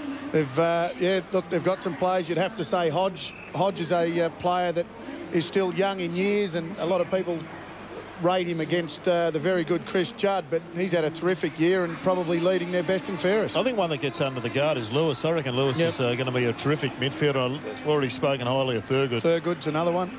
Let's have a look at another list, the keys to winning, which we spoke about earlier. We said the Tigers had to get goals from sources other than Richo. Well, they haven't got that. They've got just 5 other goals across the course of the first half. They needed to make Spider Everett accountable. Probably not doing that. Spider's got 11 touches and giving his ground-level players first use. For Hawthorn, well, the defensive tools had to break even, and you'd probably tick that. Richo, well, and he kicked straight. He's got 2 goals, 3. Maybe that would have been a cross, but they are making the opponents accountable. And Hodge had to break his tags. Well, the question mark about that, probably a cross. Coughlin doing his job.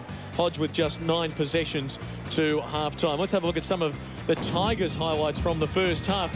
Things started well. Richo goal 25 seconds in. Stafford goal 3 minutes in. They led by 2 goals. And you sense, given the importance of this game for them, that everything was going to be going all right for them, and then Hawthorn found their feet. No question about that. When you have your key forwards kicking goals, that was the one there that we thought Richo might have kicked a point, but Craig Stafford got on the ball early, got on the board early, Jared, and it looked like Richmond, the talls for Richmond, were going to be too much for the Hawks early. Well, if you have a look at their two goals that we've seen to date, both were involved Chris Newman, and it's the run off the half-back line, I think, has been was the key of those two goals, but they haven't had as much run. That was a weird kick from Richo, but a successful one, but it's been Hawthorn that's had all the runs. So clearly for Richmond, they've got to find some runners in this last quarter. Tragic, not tragic, but an unusual set of circumstances. The good news is we believe that Jay Schultz is okay. But all the runners for Richmond have got to start getting on their bike again. And this man here, Brett Delidio, he's a guy that has to lift through the middle of the ground. I know we're putting a lot of pressure on him. Yeah, we are. But he's had a superb year, and if Richmond are to get back into this game, he has to get a lot more of the ball because he uses it so well. Go back 7 days. The run from Richmond's half-back line was phenomenal. They backed it up through the middle of the ground, and right now, I don't think they got the energy or the mindset to do the hard yards. They did get a couple of goals late in the second quarter. Stafford climbing high there at the 32-minute mark. He would cap that with a goal to cut the margin to 31 points. And then a good chain straight out of the next centre clearance. Campbell sending it forward. It would end in the hands of Kane Pettifer. He would kick a goal. They'd get back to within 25 points. But then the late goal from Tim Clark making the margin 31 points at half-time. Hawthorn 13-80. Tigers are 7-7-49. We'll come back, talk more about the Hawks right after this on Fox Footy Sunday.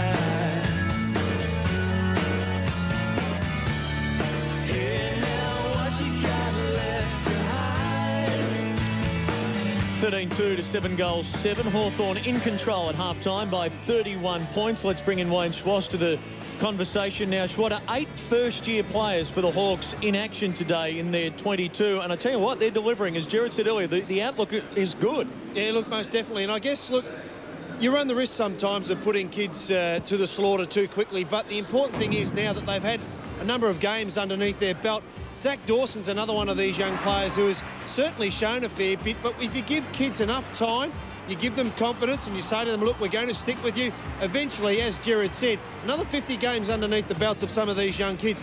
And it's a tremendously talented young list too. And look, Jared Ruffhead starting to find his feet across centre-half back there. Good duel with Matthew Richardson. And young Harry Miller, we did the Indigenous All-Stars game earlier this year. The kid was so lacking confidence. He's now played a pivotal role this afternoon. The future looks definitely bright for Hawthorn. Yeah, they're an exciting group. As we said, they're still well led by Spider and Shane Crawford. They've got Joel Smith as well, and Lacus, I suppose, Ben Dixon. They're the 5 that are going to fall off the list over the next year or 3. But they are getting more and more talent in. They're going to get some good young draft picks again. They won't get the priority pick, I wouldn't expect. There's Joel Smith setting up. And once again, he handballs off to a young player. And there's young players everywhere, including Harry.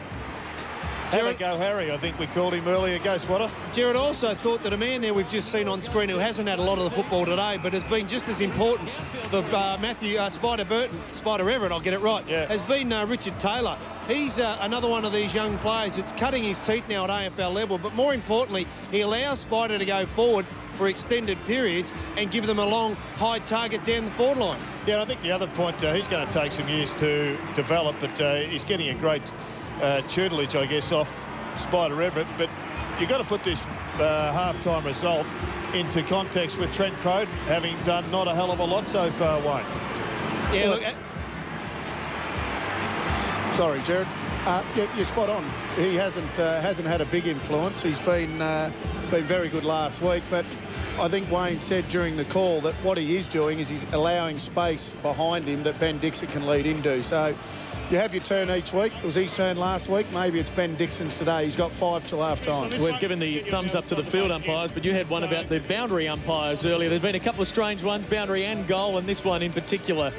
Well, I don't think there's much... I think the umpire actually slipped there. That may have been why he had his eye off the ball. You see him just in the background there, but that clearly is just a poor decision from the umpire. And if there's 4 boundary umpires, one can be on one side, one can be on the other side, and they can work the decision between them. Can we get Wayne to change their name over the next pre-season? Well, you were calling him Dwayne for the first half of the year. We've improved. We'll take a break. As we go to the break, we're going to check the scores of the other 2 matches. Sydney and Kangaroos at the SCG and Essendon Carlton at the MCG, the look-away stuff and all that. But just remember, as you have a look at the Carlton score, this man, Wayne Carey, he trained them this week at Optus Oval. He was coaching them. Let's have a look at the scores.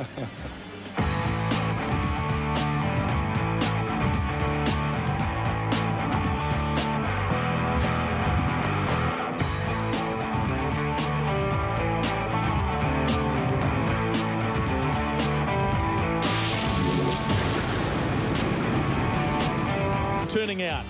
Good attendance for 12th v 14th, and right now it's 14th Hawthorn. A win and they lose that priority pick. They don't want that, though. They want to ensure they avoid the wooden spoon. They're still in that frame.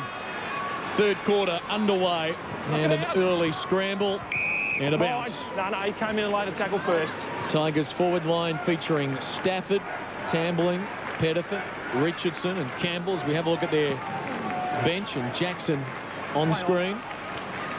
Lekas knocking it away. Delidio to Hyde. Understatement. Tigers have got to start well. Get the first few goals. This would be a good start. Tambling through his hands. Vandenberg for Roughhead. Wide for Everett. Play on! Equal leading ball winner now for the Hawks as he goes to Reeves. Pops it up. Tigers in front. Newman can't mark. And it's taken over for a boundary throw-in by Clinton Young. Got some left footers in their side now, the Hawks. Got 5 in total to date. Just still perusing. Lewis, Thurgood, Clark and Loney on the bench. Lekas tied up. Hyde. He's got some toe. Look at Franklin, though. Chasing hard. Hyde saw him in time and wants to keep on running. Gets it back from Campbell. Got it. Oh, great running by Franklin. Got him in the back. In the back. It's got to be a legal tackle.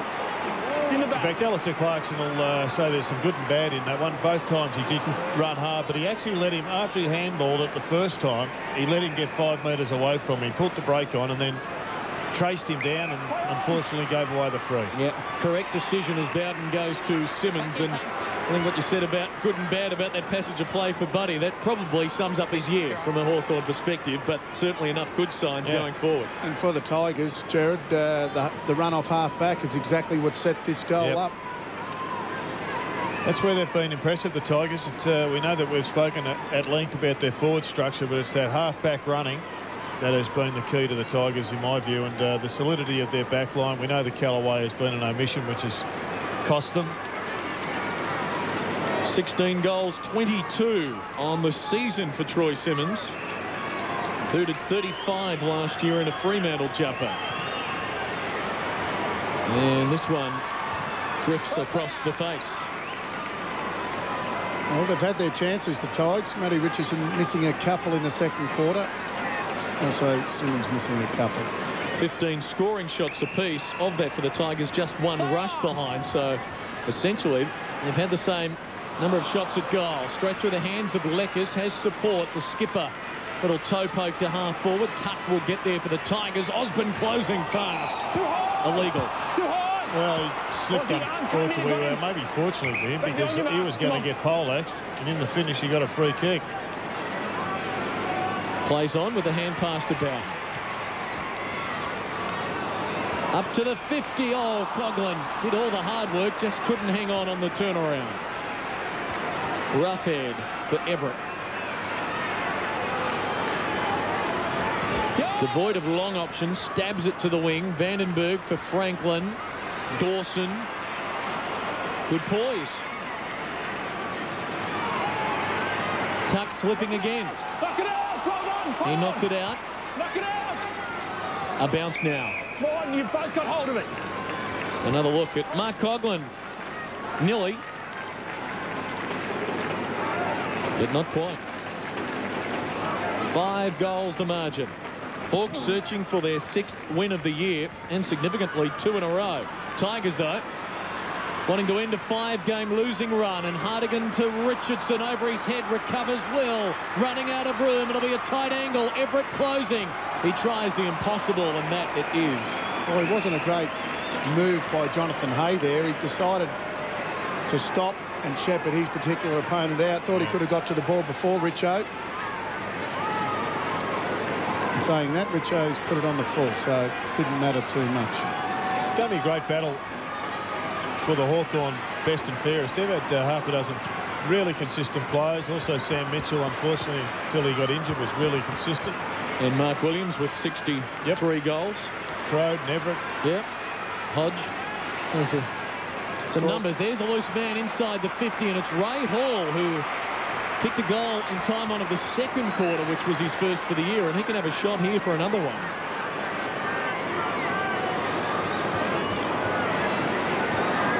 And a chance to make it a 4-goal game, and the Tigers would have had 3 of the last 4 goals, bracketing half-time.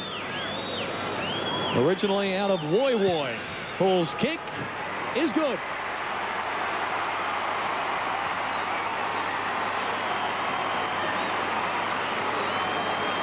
Well, he kicked a beautiful goal in the second quarter, and we've seen Ray Hall play some very good footy in the back line this year. So to be able to have that versatility, go forward and kick goals is very important in today's footy, and he's proven today already that he can do that. I think a lot of times people at halftime think that the coach goes in and gives them a bake. Well, the bake is very rarely used, and a hell of a lot. I think a lot of people will be disappointed that it isn't used more. But I get the feeling that Terry Wallace might have just raised his voice somewhat at halftime because he doesn't want a season to be remembered by a couple of poor efforts at the end of the last couple of weeks. The strength of Hodge there to get the handball away. Simmons, though, sharks it. Coughlin slipping up. Hodge again caught. And ping. Took him on, Hodge! Took him on! Hodge up on the full. On the full now, please. Now we're 50. Now let's see this one. Let's see if Hodgie took him on. Because this, I think, is one of the issues in footy. That is a joke. Roughhead. Marking well. Feeding Crawford. You've got to be given more time than that. If you put your body in to get the hard ball and then you look up and you get barreled, you've got to be given more time than that. Prior opportunities changed all of a sudden. The phrase red hot springs to mind as Delidio, set up Kane Johnson, didn't he? Vandenberg closed on his fellow skipper and will have a bounce. Was the equivalent there of Vandenberg being pinged? Yeah, I think the umpires sometimes get confused. The one where players dive on it. Doesn't matter. There's no prior opportunity with that one when players dive on the ball. Doesn't matter. Even if it gets held in by opposition. If you decide to dive, holding the ball. But on that occasion, Hodge is on his feet. Yeah. He gets wrapped up very quickly, taken to ground. And I think you've got a very good point, Jared. Here's Hyde breaking clear. And just setting it up. Pettiford flies. Can't take it. Rees read it well. Crawford, Brennan, Vandenberg, Brennan again. Now to the wing for Crow. Bowden playing him well. A good spoil. Campbell, Delidio.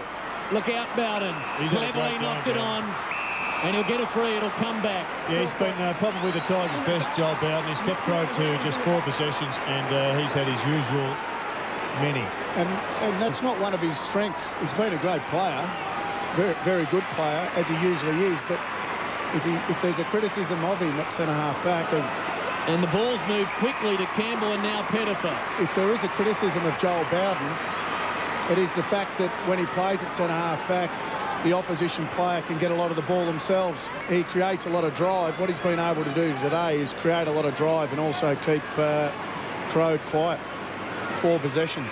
And now Pettifer can line up his second goal, and the Tigers will have some momentum about them, and they'd have the margin back to 3 straight kicks. An important shot this. Kick 28 for the year. Now 29. Tigers coming back.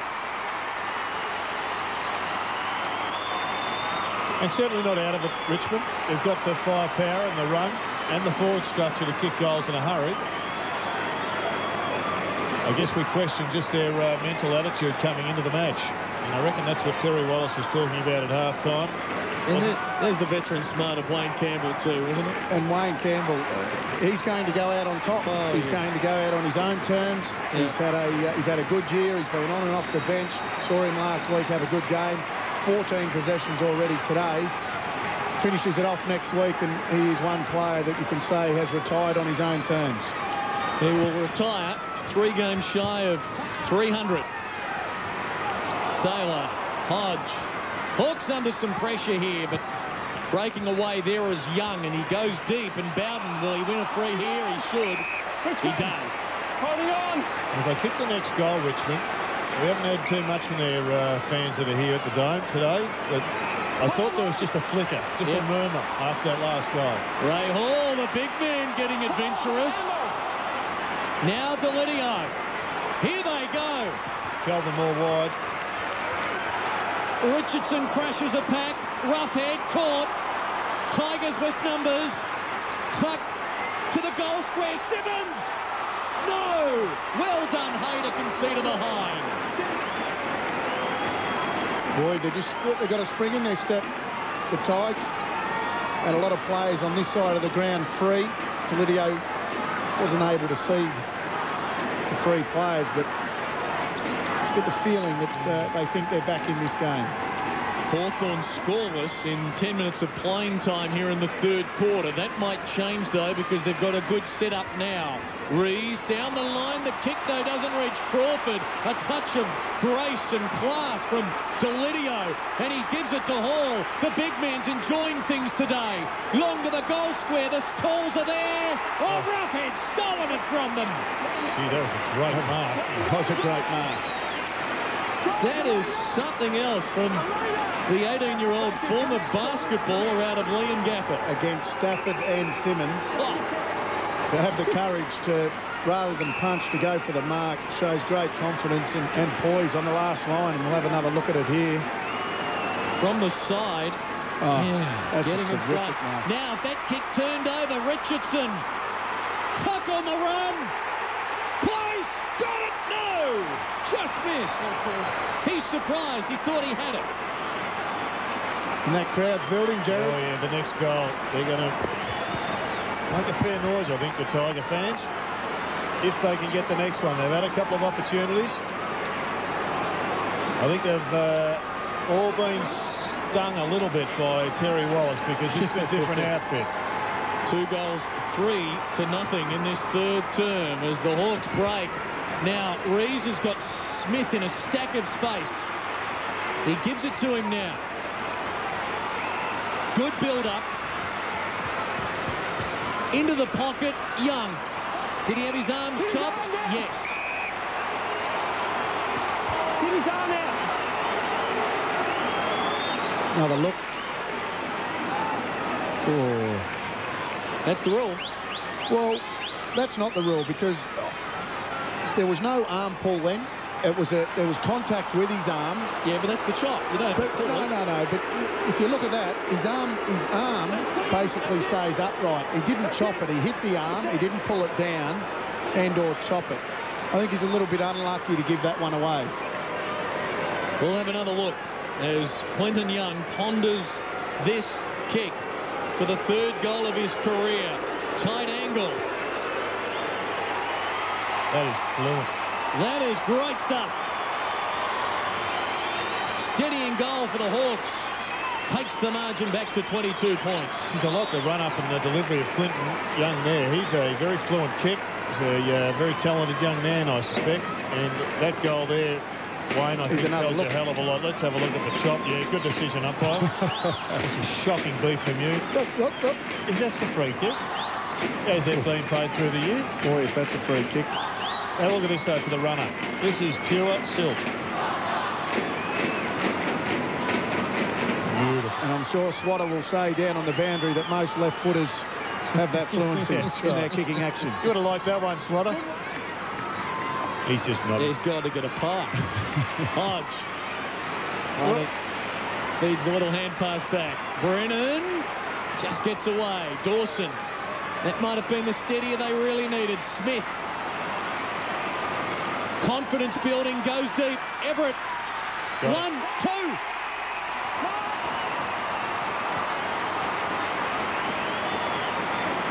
I'd love to know when Spider knew he had that mark. Was it when he got his first hand on it? Was it now?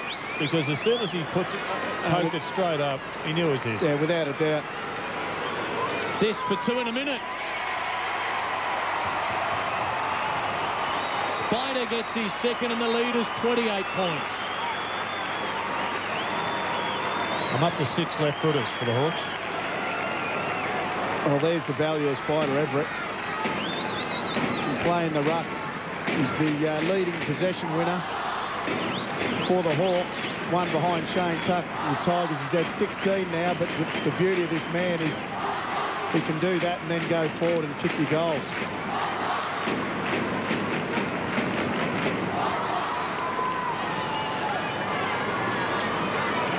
The Tiger run stymied midway in the third quarter. Good bounce. Simmons the palm down. Foley traps it. Dangerous. Got to get it out. Did. Kane Johnson. Hardigan quick hands, but Hodge was awaiting. Long and direct gives the forwards a chance. Croat is being held. You're blocking him anyway. Joel Bowden disagrees. And that's the value of the long kick in. Joel Bowden was under some pressure. You can see there a little bit of a grab. Not much, but enough for the umpire. They're under pressure. They've been highlighted right throughout the week, and Joel Bowden coming off with the blood injury. Okay, so the Tigers really have to regroup here, because if Croat can goal, the margin's back beyond 5 goals. Got Bowden getting some attention, and that momentum that was with Richmond early in this quarter has really swung 180 degrees. I think that's what generally happens when the spirit and the spark has to come from a bait. And now Trent Croat, who launched his line of hair care products this week, Gear it's called, with his girlfriend Tanya, and he obviously uses a bit of it himself. I'm afraid I won't be one of his customers. I don't think I will be. No endorsement deals, Trent, coming up with Fox Footy by the sounds of things. Not unless he's got a skincare product. He fires from 50 and goals.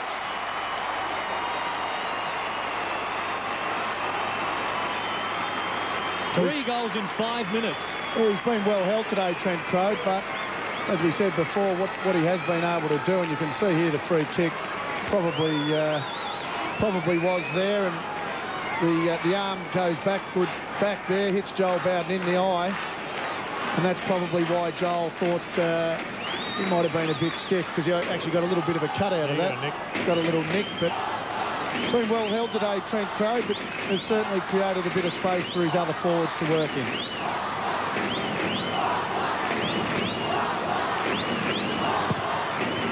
And the challenge has become just a little bit greater for the Tigers. Lewis for Joel Smith. He's having an impact. Look at that kick. Harry. Well, Harry probably could have gone to it. He allowed the more senior player, Dixon, the path. Dixon gives it back to Smith. This for 4 goals in a row. No, are behind. Yeah, young Harry Miller will learn that if you think you can go for the ball, you go for that, and he'll get the protection of Dixon. Yep. You can see there, Dixon. Harry Miller could have come in and taken an uncontested mark. Dixon would have shepherded for him and called him back onto the ball, but they'll learn from that. I'm sure it'll be on the room for improvement, Alistair Clarkson tape during the week. Simmons wins the free. There. Now on the full. Thank you. Wayne Schweiss at ground level. Yeah, Joel Bowden came off with that nick to the eye. They taped it up, but that's been ripped off. He's headed straight down in the room. You'd suspect that he's going to get a stitch or two put in that, and he'll come back. Thanks, Wayne. Hawks running out of defence. Crawford to Hay to Clark. Oh, that was close, but Lekis was there. Now Crawford. Sweeping handball for Brennan, and Franklin not short of confidence. And he plays on out of bounds. He wasn't held, mate. He wasn't. Sorry, Kane. That was a great run, though, wasn't it? Yeah, he doesn't mind taking them on. And that's his beauty. Got to make sure it's his strength, not his weakness. And Shane Crawford, once again, he's going to be tough to stop off that half-back line over the next year or two. No, I'm not sure how long he's going to play for, but he's got surely a few more years off the half-back line. 30 years of age right now as Lekis delivers to Franklin, and he's off. Keep going, buddy. The freakish goal! Generation Next on display for Hawthorn right there. Oh, Buddy will be talking about that all summer. He will, and it was only 30 seconds before he tried to do the same thing on the centre wing. As soon as he got that ball, he was off. He had the confidence to run. Had another Hawthorn player coming in there to shepherd, but really didn't worry about that. He had the full confidence. What was one of the good things about that particular bit of play, he didn't go for the check side or the banana kick. Had the confidence to kick the drop punt on the wrong side for a left footer and still put it through the middle. Up to 7. Added Buddy. 7 so far. I think there's one more. We were talking 8 minutes ago. Tigers had all the momentum and this was game on. Right now it's the equal biggest lead of the afternoon, 41 points. 4 goals in 8 minutes. And the Hawks are exciting their supporters. They're at the MCG to finish the home and away season next Saturday against the Swans. Lewis kicked hurriedly. Jackson patrolling things in the back half. Now Thurgood in front of Hall. Good contest. And 2 country kids. Thurgood lost it. Got him. Johnson. Now Hall. Richo. 68. Gives the roof a nudge. Spider. Oh, Simmons. Good stretch. Well, he's been stiff. He's had 3 goes at it in the 420 over the last 10 minutes, and this one finally stuck. It was a good stretch. It was a wobbly punt by Richo. Not sure what he was going for. I think a torp, but one of those balls that really is very hard to judge. And you can see how hard Spider effort being that far off. Not his fault, just purely the flight of the ball. Big Simmons at the back of the pack was a fantastic stretch. Needs to convert. 2 behinds his return today. But directly in front, 30 metres out. It should be a goal for Richmond. They need a steadier, and Simmons provides it.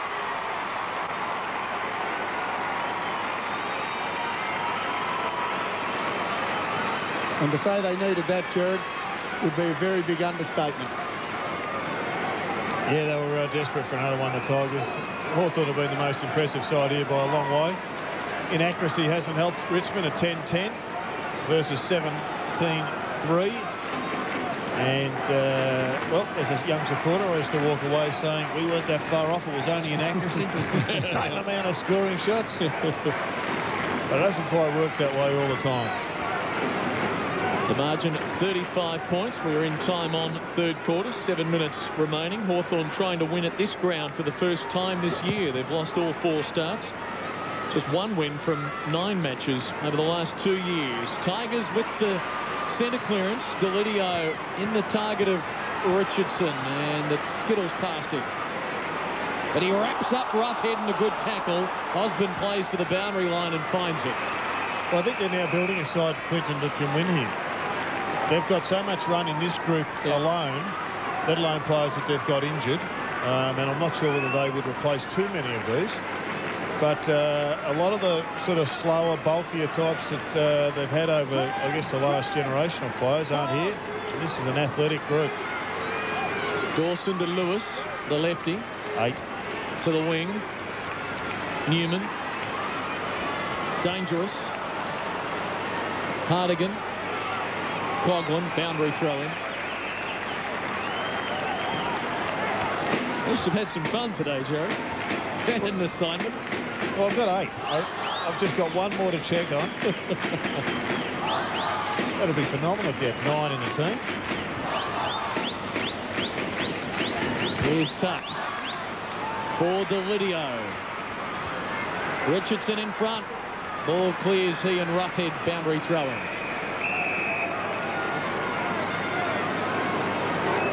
in the Tigers' attacking zone. If they can conjure up another one here or soon, they'll still be in touch at three-quarter time, because this is the place where you can kick goals in a hurry. Crowded area. Tambling, Johnson, Campbell. He's always creative. Oh, look at that. This will be his 10th possession for the quarter. Lydio, he has really returned to some form. He has, and he was one guy that we said that if he could lift at half-time, the Tigers would get back into this. Hasn't quite worked out that way, but a great effort. And it tells you a lot about a footballer that can go in at half-time not having the best of games and then come out and have a quarter like this.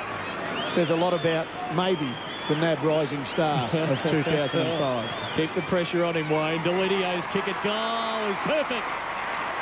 2 in a row for the Tigers. Is he your pick, Wayne? If I was very hard, I think Mundy has had a terrific year in Perth. You don't often get to see him play every week. We've got to see him play a lot. Doesn't get spoken about a lot in Melbourne.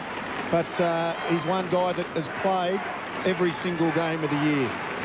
Some of the other nominees, the likes of Brock McLean and Lance Franklin. Yeah, I think Delidio is definitely in front. I think Griffin's had a good year, and David Mundy, they would be the guys that stand out in my eyes. Cade Simpson's been another one for Carlton that has really stood up over the last 6 or so weeks. And the presentation of the NAB Rising Star coming soon, live and exclusive to Fox Footy. As the Tigers break clear, Simmons getting the hand pass out. Hall shrugs aside Dawson. This for 3 in a row. Here they come.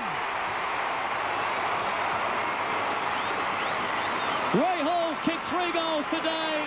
Black and yellow delirium around the Telstra Dome. Suddenly it's game on again.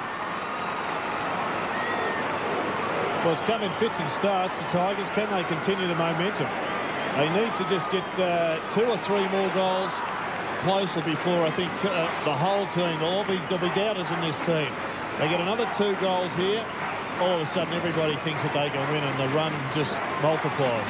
And if Troy Simmons had any critics before this game, I think he's proven today that he's a player of the future for the Tigers. We know he's not a young man, but he's got a lot to offer this football club. Yeah, and I think he's a ruckman. Terry's had him playing at centre-half forward, and he can play that role. But essentially, he's a ruckman. Here goes Joel Smith, though. On the counter-attack, the Hawks. Now Taylor from 45. To the right-hand side with just his first kick of the afternoon. I just want to check Taylor, because I hadn't seen him kick the ball too often in recent times. And I reckon I've got 8, Swatter. You reckon you've got 9 left-footers for Hawthorn? Yeah, I think there's 9, Jared, and we might just run through a few of those at three-quarter time when we've got a bit more time up our sleeve. Okay. Now, Joel Bowden just got a talking to from the umpire. Wasn't happy that he didn't get a free kick, and the umpire gave him a little talking to. Tuck, well-weighted ball for Hilton. Now he's being held up there by Thurgood. That's as close as you can get without it being paid. Hilton now squares it up.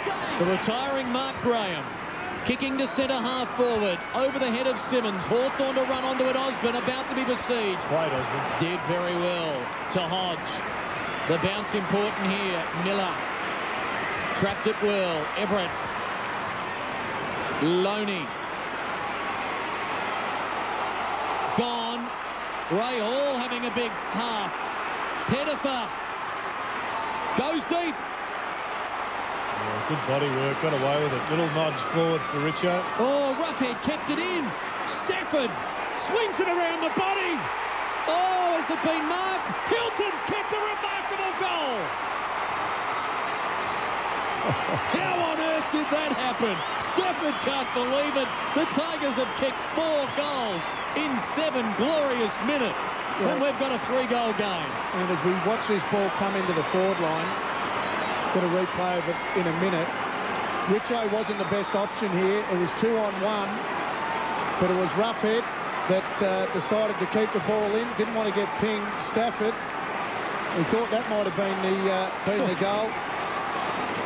Probably just a little bit of sloppy guarding the mark by the Hawthorn players to allow him to kick that one. And clever play from Hilton. Without a doubt, here come the Tigers. Just inexperience all round there for Hawthorn, but I learned from it. 6 goals this quarter for Richmond. They might not be done with yet. Everett, though, standing tall. Tigers the footy. Pettifer to Simmons. Hawks should mop up Crawford. Drifts it wide to the wing. Good kick. Everett the mark. He's got a man on at half forward. And the ball them in on the ground. It's Hodge. He lines it up. Goes long. Dixon and Gasper. And it's through for a behind. And the matchup Gasper to Dixon for this second half has been an important one as well after he kicked 5 first half goals. It has, and it was one that we thought could have happened a little bit quicker. The fact that he ended up with 5 in the first half. Oh, good kick. Newman. Now he's trying to target Tuck, and he's got him. That's a great kick as well. What's Tuck going to do? On the run from 50 to the goal square. Stafford climbing high. Off hands, one behind. Oh, another Fox Footy Sunday beauty for you. We'll finish the home and away season back here next week for Carlton and the Kangaroos from 2 o'clock Eastern time. You coaching the Blues this week, Wayne? There was some talk that Carlton might have asked us if he can't be with us, but in the coach's box next week. That won't be happening? No, I won't be in the coach's box. I'll be up here with you too. Like Dosman's game today, I think he's really had a good game. Kicks solid to the wing here. Young. Throwing. Been a good fight back now for the Tigers. It was going to look as if it was just a little bit of a facade after the first 5 minutes, and then Hawthorn came back, but they've fought back really well in this last 10 minutes.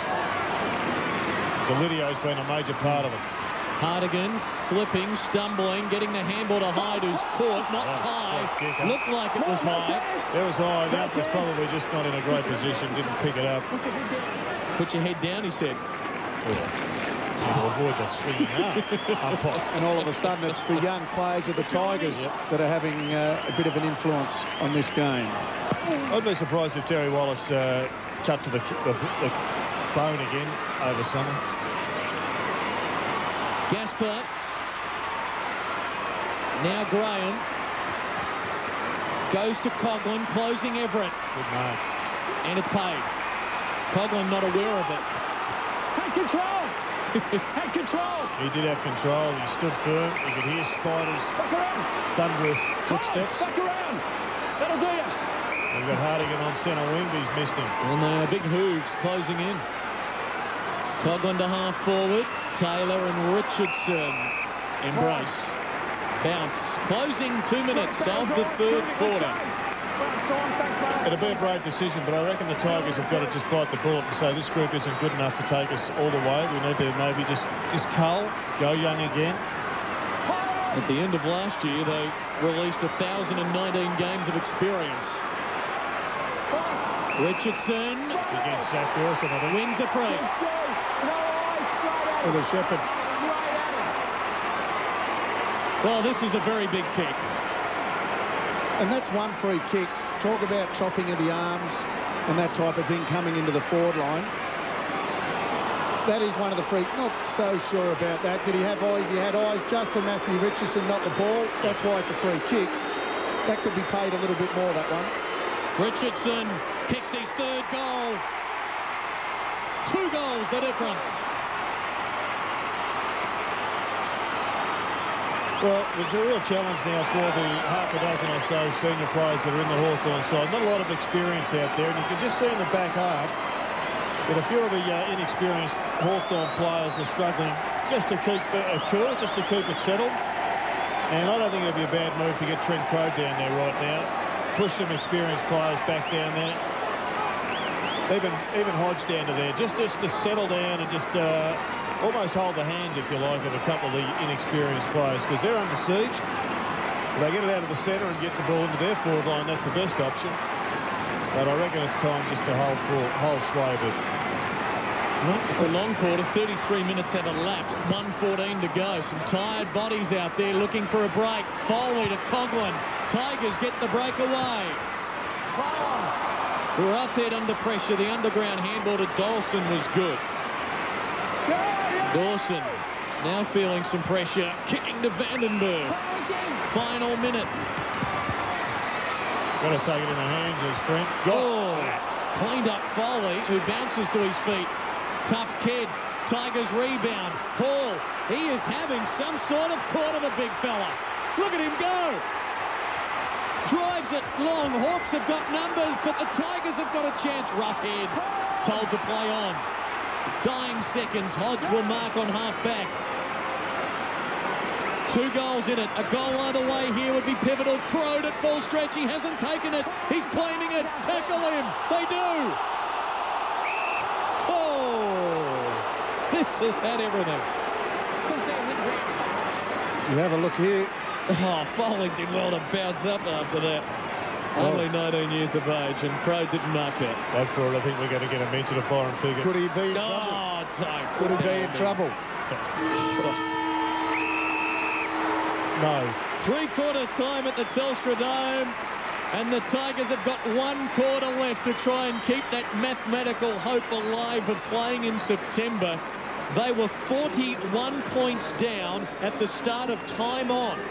At 3/4 time, they trailed by just 12. And Brett Delidio and also Troy Simmons, I think, are the 2 players for the Tigers that can definitely take a bow for the reason why they've got back into this game. Add Ray Hall to that, Jared. And that's exactly why this game has turned into a crackerjack.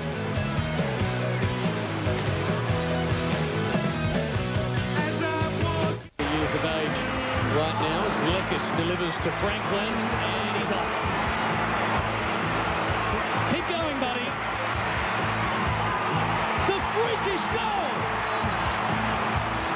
Oh, an instant classic from Lance Buddy Franklin, but it was the Tiger fans dancing by the end of the 3rd stanza, closing to within 12 points, courtesy of the last 5 goals of the quarter. Dixon goalless in the 3rd term. He's got 5. Miller with 3, all of those in the first half. Everett, Crawford and Hodge, the ball winners for Hawthorn, while Hall and Richardson each have kicked 3 goals for the Hawks. At ground level, Wayne Schwass. Wayne, 41 points clear. Hawthorn, in your mind, did they start to cruise at that point? Yeah, look, it's probably a good point that you make, Clinton. Lance Franklin, as you said, he's first for the game in that 3rd quarter. 41 points up at the 19-minute mark. I think it's more a lack of experience. You've got a number of inexperienced young players in there who have done exceptionally well. They put on 4 quick goals themselves. They get out to a big margin and they think, well, the game is ours. But as we said, we made mention during the course of this match, momentum changes very quickly. And let's not forget, Richmond is still playing with the possibility of making finals football. And that was a telling point, wasn't it? To see that Terry Wallace, the hand ruffling the hair of Mark Graham, his final quarter of his career is coming up. Let's check the scores from the SCG and the MCG. Replays to follow on Fox Footy, so you know the drill. Look away now.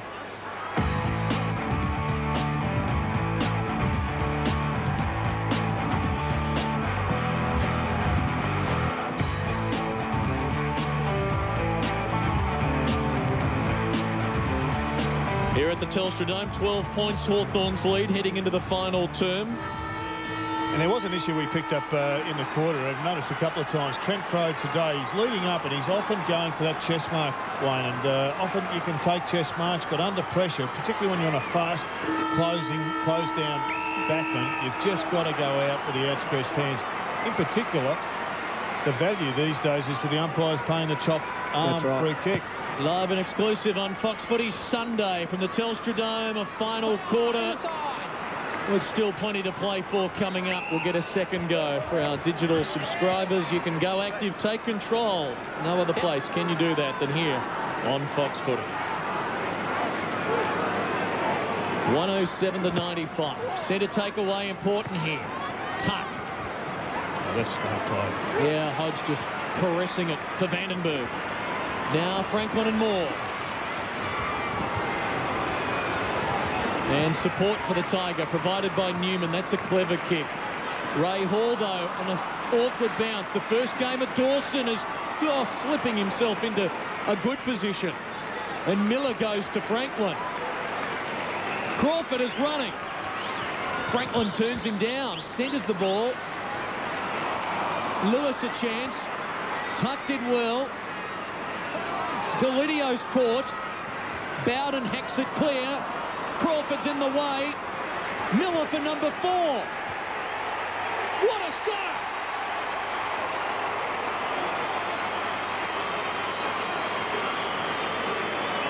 Number 4 for Harry Miller.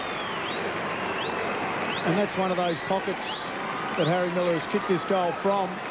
Quite a difficult pocket to kick goals from usually, but he hit it in the exact spot that you have to hit it at, and that is at the right-hand goal post, and it swings back straight through the middle of the goals.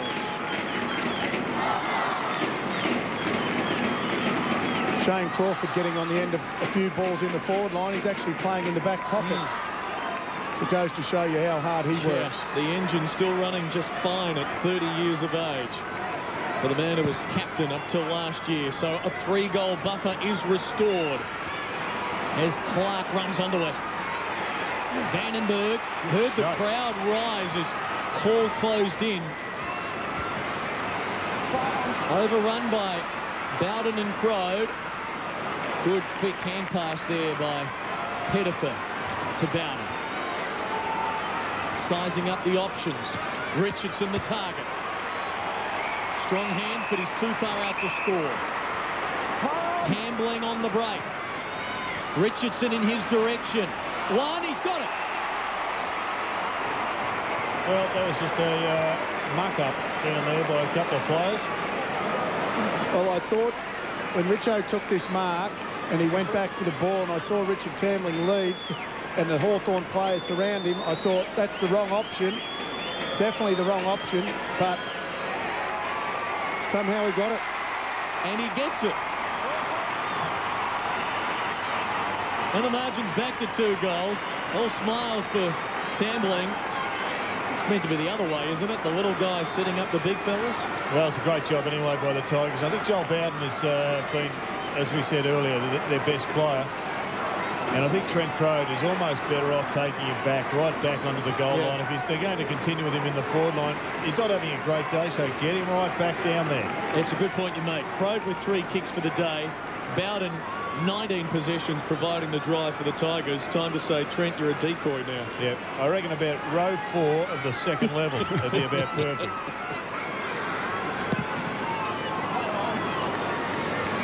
Simmons. Here's Lewis of Hawthorn. Awkward bouncing ball. Good stuff. They're not done with these Tigers.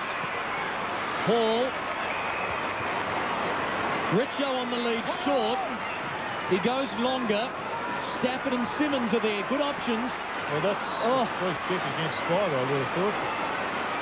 Play on is called as Hodge, gee whiz, he was trying to pop it up there to let Leckis get clear, but the closing speed of that man was Aaron Davey-like. Took the words right out of my mouth. If he can have half the defensive pressure that Aaron Davey has for Melbourne, he'll be a valuable part of that forward line, whether he's kicking goals or not. Good experience between those 2 dinosaurs. And it's a Tiger free kick. Everett thinks it's his.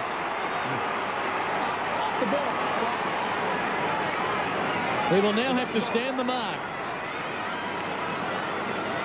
It was the Brontosaurus versus the T-Rex.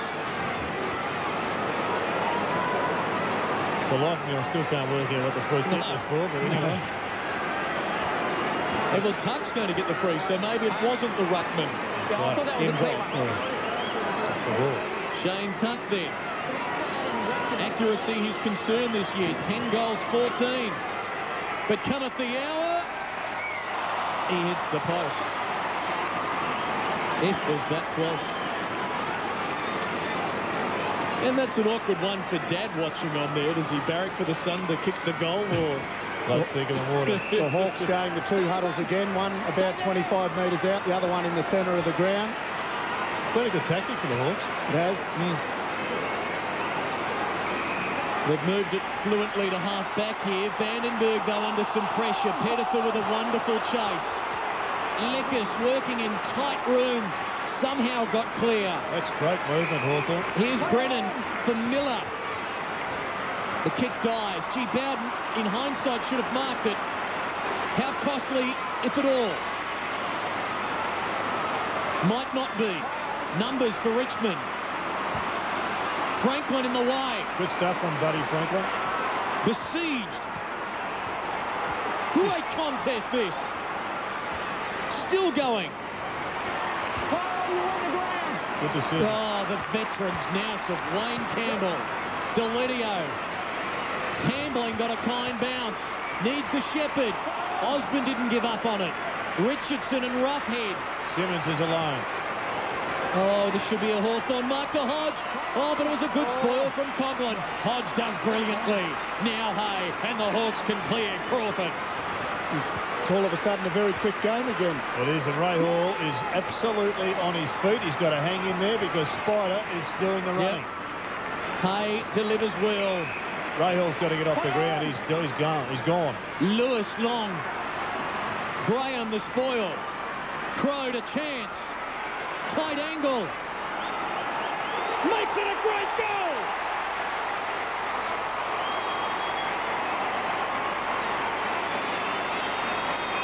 His second, and it was a beauty. And it doesn't matter if you're having a bad day or not. If you kick those goals in the last quarter, and it's been a little bit scrappy, you must say, around the half-forward line of Hawthorn. It's been the Richmond pressure, but the class of Trent Crowd really come to the fore there. That was a great goal, wasn't it? Yeah, knew to go underneath. Yep. Couldn't go with any height or the ball would have been smothered. Did well to climb down from the stands that quickly to kick that goal. Yeah. And I noticed Ray Hall's pushed deep into the forward pocket. He's gone down there for a breather. And Simmons is back into the ruck. Their accuracy today has been uncanny for Hawthorn, and it might contribute to them getting the 4 points. Hodge the clearance. Here's Mark Graham, the waning moments of his career. Bowden goes long to the wing. Dawson gives away a free.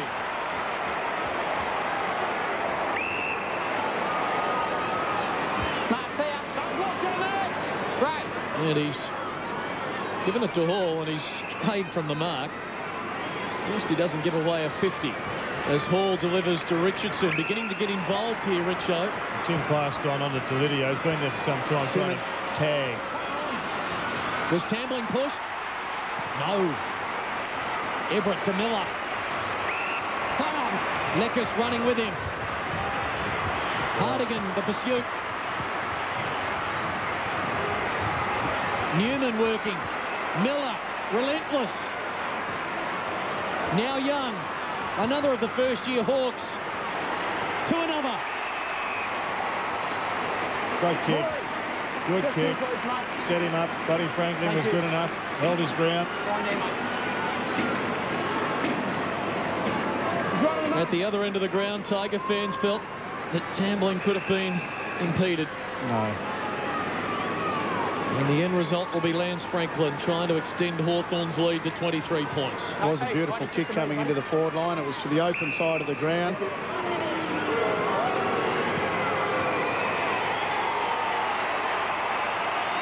His second goal. A pressure kick. And the number 5 pick in last year's national draft delivers. There he is, Ray Hall. He is spent. Absolutely spent. He's worked hard. He had a great third quarter. I thought he was magnificent for Richmond in that third quarter. But he's out on his feet.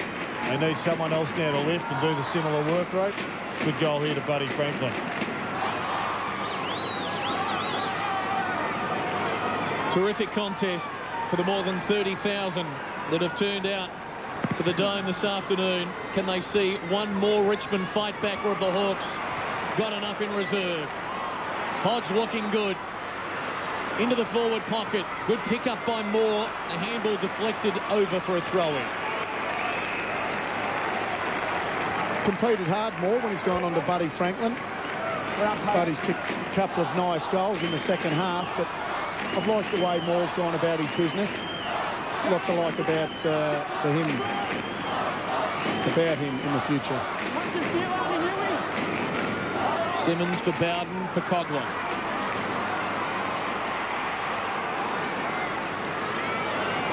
Hawks in front. Tambling affects the spoil. Campbell.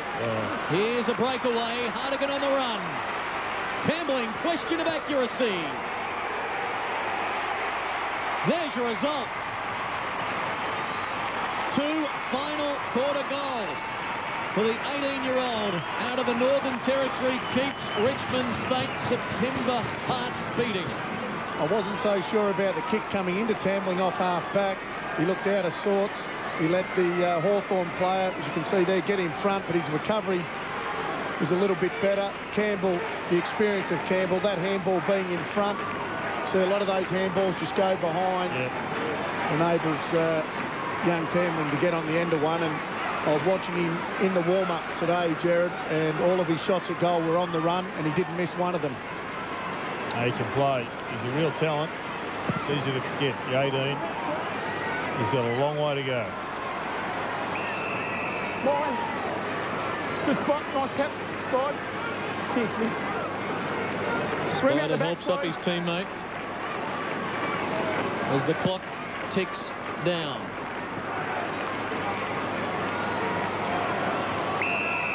Ball. Marty's going to have a look at an early grab. Marty's going to have a look at an early grab, Joel. Let's not grab each other. Let's not grab each other. Third man up was Hodge. Lecker's handball stolen by Tambling, having a purple patch. Needed another metre on the kick to Richardson, but a stumbling roughhead has opened the door. Johnson to the hot spot. Osborne, well done. Terrific game. Phil. Oh! Jeez, there's been some players slip over today. Delidio to Campbell. Uses it so well. And again he does. And Jay Schultz, Lazarus-like, can kick the goal to make it an 11-point game. Wayne Campbell, a couple of very important touches in the last minute or so. And when you watch him play a game like this, you really do have to wonder why he isn't playing on next year to get that magical 300. Because some of the touches he's had today have been special. It's been a big move, this one, Swatter. Spider Everett off at such a crucial stage. Get to Wayne in a moment as Jay Schultz lines up. He was poleaxed by Ben Dixon in the first half. We feared for his health. He sits out 2 quarters. He comes back with the team's game and season on the line. And plenty riding on this kick. And it's good. No! It hits the post. It died late. A second poster. Wayne Schwass at ground level. A move of Everett onto the bench. Yeah, they brought Spider Everett off. He's getting his hamstrings worked off. But I remember a game against the West Coast down in Tassie. They left him off for an extended period when Hawthorn were charging late. Now, I'm not saying that cost them, but with a side that does lack experience, you'd expect the big man for Hawthorn to be back on reasonably quickly. Good mark by Nick Rees. Now roughhead. They'll effect the switch. Crawford's working hard to the outer side and will be on the end of this kick.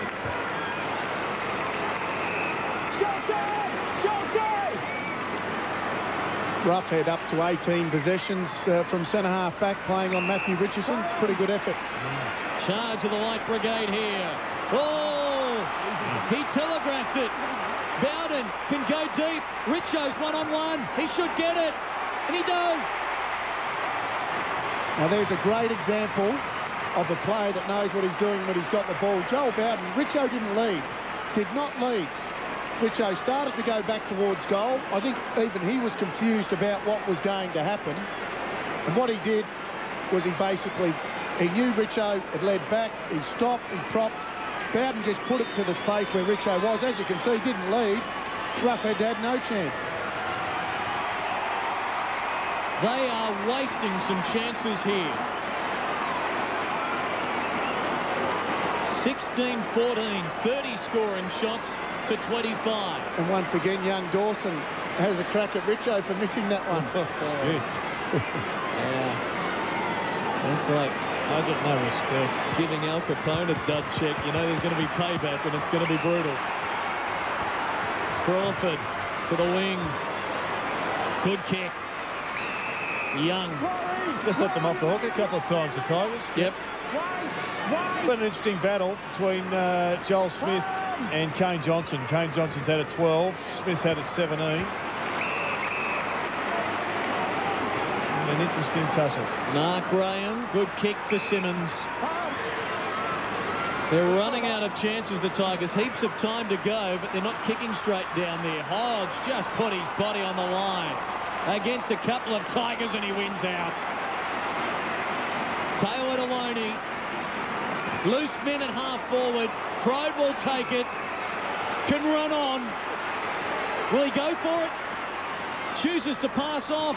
And it's strong hands. The mark has been taken. Miller ambitiously tries to steal a goal, but Nick Rees has taken a couple of good marks in the last quarter. Harry has tried to pickpocket him and run into an open goal there. When he take a mark, no, I think he thought it was a free kick, because if it's a free kick, you're allowed to get the advantage. But unfortunately, the mark was paid. And if a mark's paid, there's no advantage. Nick Rees has kicked 1 goal this year. If he makes it 2, the Hawks will have a down payment on victory. Zach's coming to the bench. Josh Thurgood comes off. The coach doesn't want him to be poleaxed at the other end. That's right. No, Zach's got a crook, tight right hand. By looks, and he's got to the phone. Yeah. Should be a goal for Rees. Hawks are 21 points cleared. Tough for the Tigers now. Well, this game has definitely gone in ebbs and flows. Wouldn't quite be riding the Tigers off just yet. Well, it's about now that I went to bed last night with the Bulldogs up. That's so right. Do not touch the station.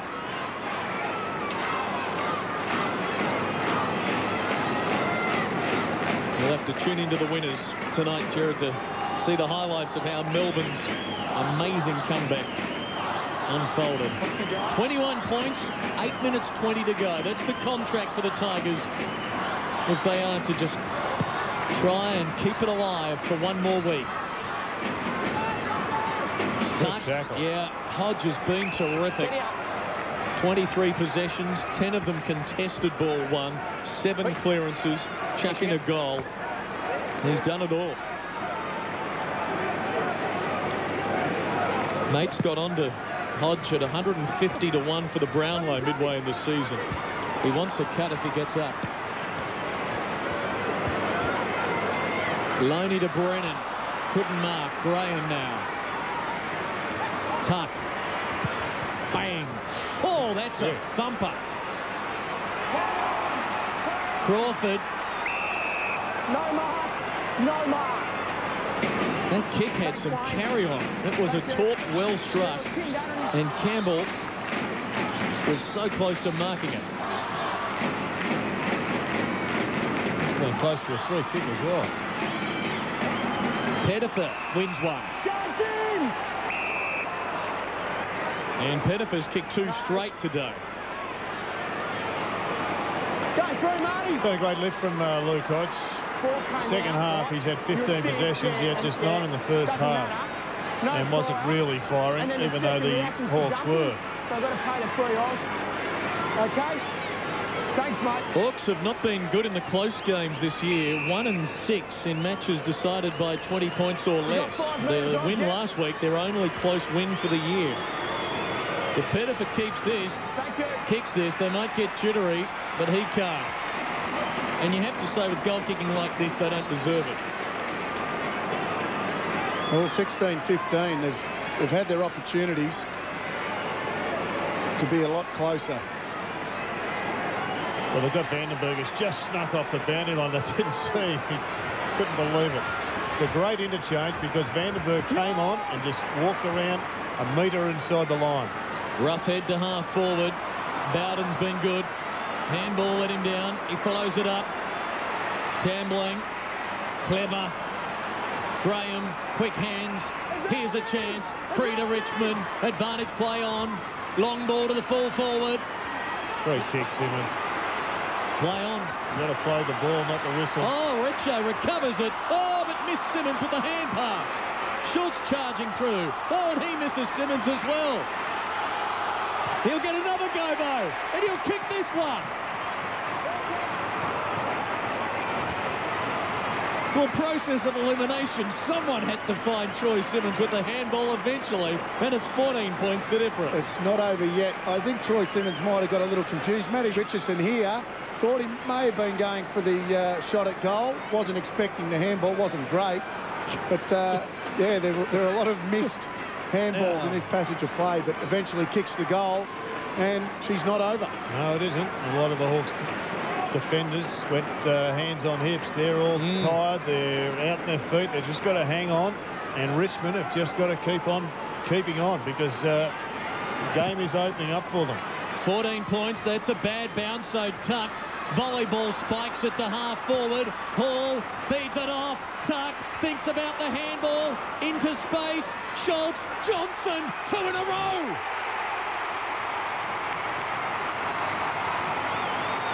Wake up, Jared. This is what happened last night. I didn't miss that one. Oh, brother. It's 8 points the difference. Well, they've got to get the ball out of the centre because their back line is absolutely out on its feet, the Hawks. And they've got to get this out of the centre to give them some relief. And that was a great handball off the deck. Wasn't it? Was it Pettifer? I think it might have been Pettifer off the deck to Kane Johnson, the captain. So all of a sudden, it's 8 points. And there's still a long time to go. 5:56. 20 goal kickers in the match now, 10 each. Tigers get the clearance. Simmons inside 50. Awkward ball to trap. Roughhead does well, but the handball made Loney work. Can he get away from Richo? He can. Awkward bounce for Hay. Hilton runs onto it. To the goal square. Oh, Thurgood. He keeps it in too. Good effort. He didn't concede a behind. Oh, the nerve of the young man. Hodge. Oh, out on the full.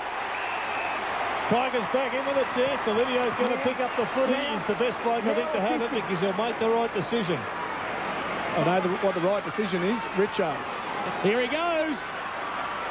Good spoil, Thurgood. Rees has done some good things in the last term. Miller. No. Oh, good tap out. Yeah, it was from Newman. Hardigan on the run from 50.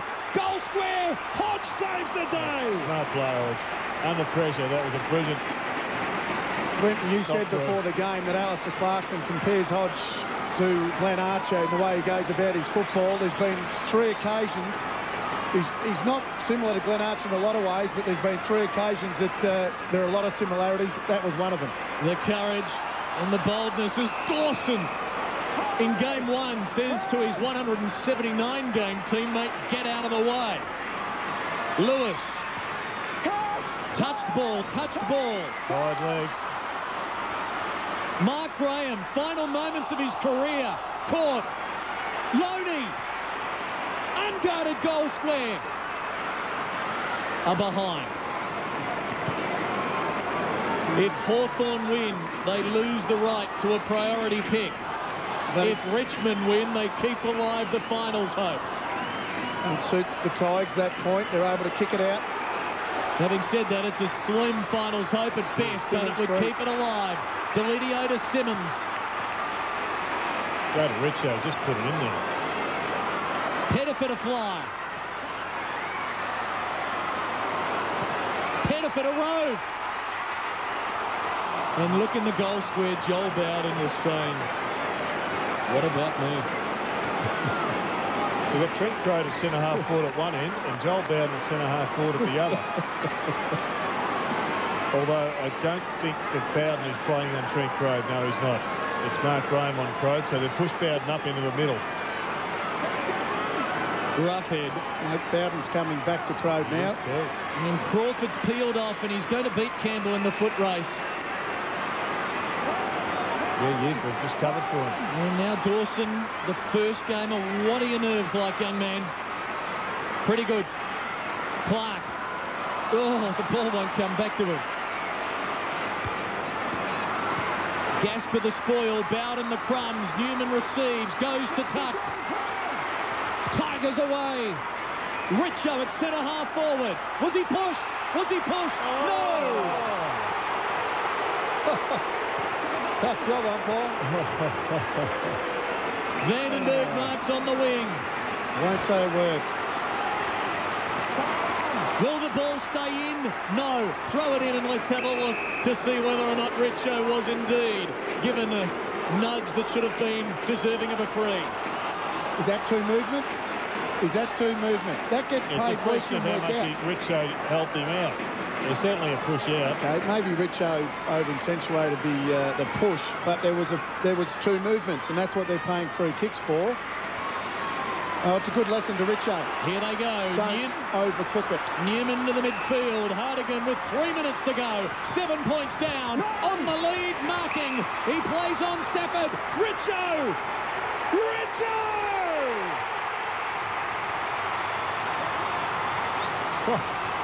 Great hands from Stafford. He's got 4. Tigers have now kicked 3 in time on of the last quarter to claw their way to within a point. Oh, young Dawson. Didn't see him anywhere near Richo then. She's your harsh. Great movement of the footy. Their movement skills have just gone through the roof in this last quarter of the Tigers. Well, since half-time at least. And that was just a smart handball there from Greg Stafford to Richo. He aimed at the right goalpost, which is the way to go when you're kicking right foot because it always comes back. And it's young Dawson putting the pressure on. And there was no comment after that. One went through the big sticks. Richmond last year beat Hawthorn by a point here. They trail by a point now as Johnson's buried. 2:45 to go. Will get another bounce. No chance that's in the back. Just rolled him. So much to play for. 30,906. Like Terry Wallace on the edge of their seats. Lewis is tied up. What a way to bow out.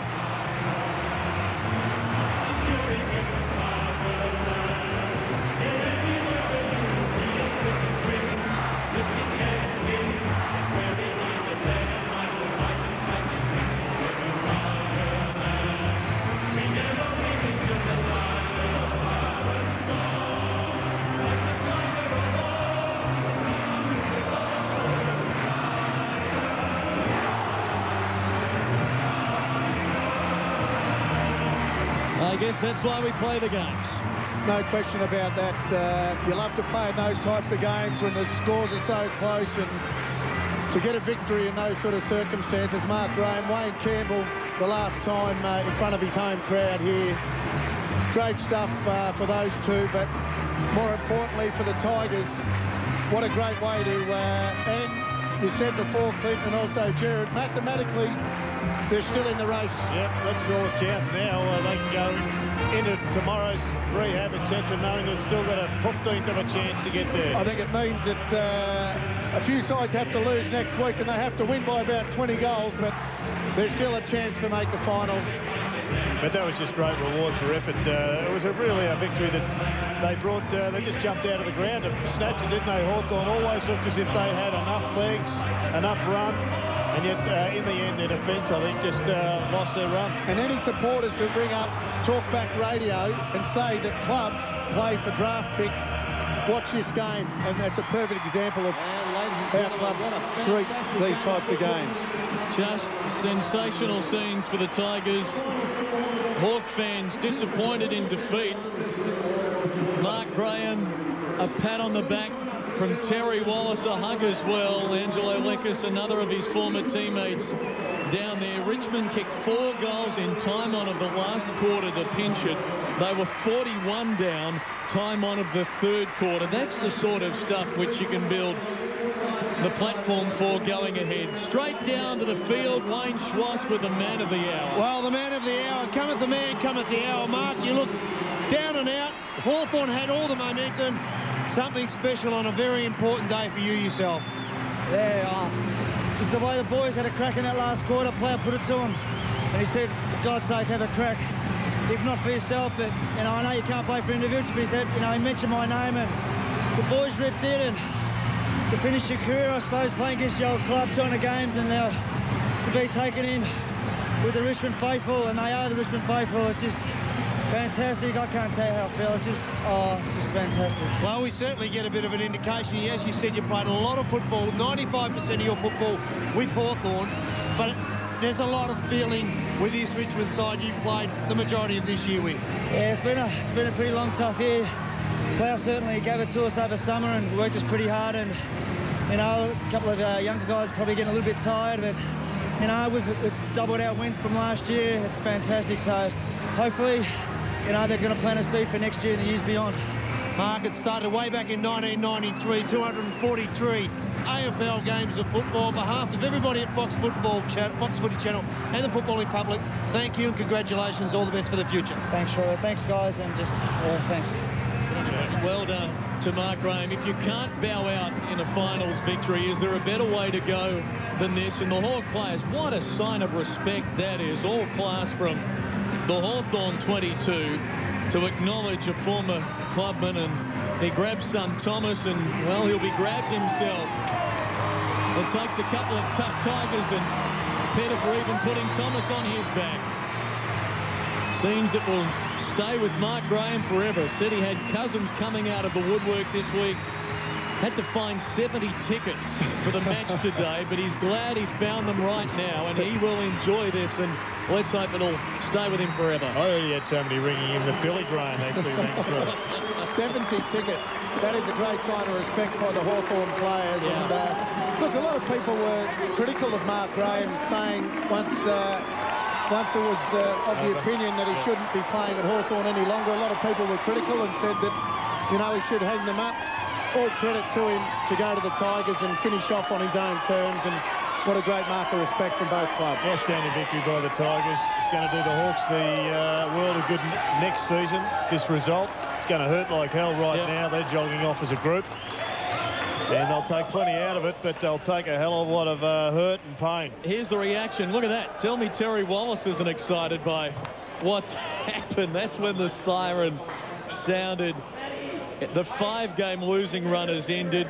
They've still got to rely on Brisbane losing, Bulldogs losing, Melbourne losing, and Port Adelaide losing next week, and they've got to thump Geelong. But hey, where there's life, there's hope. It's round 22, and you're alive.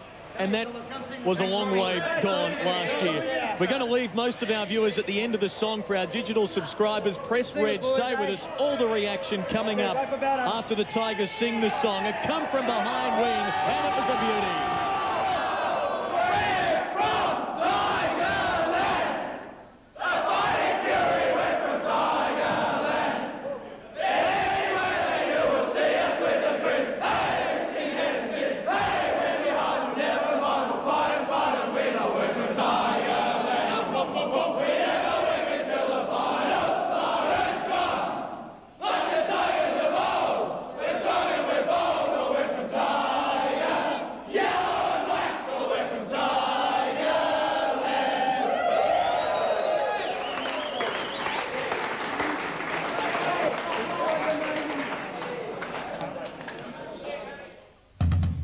Match just to be here for a neutral observer. I think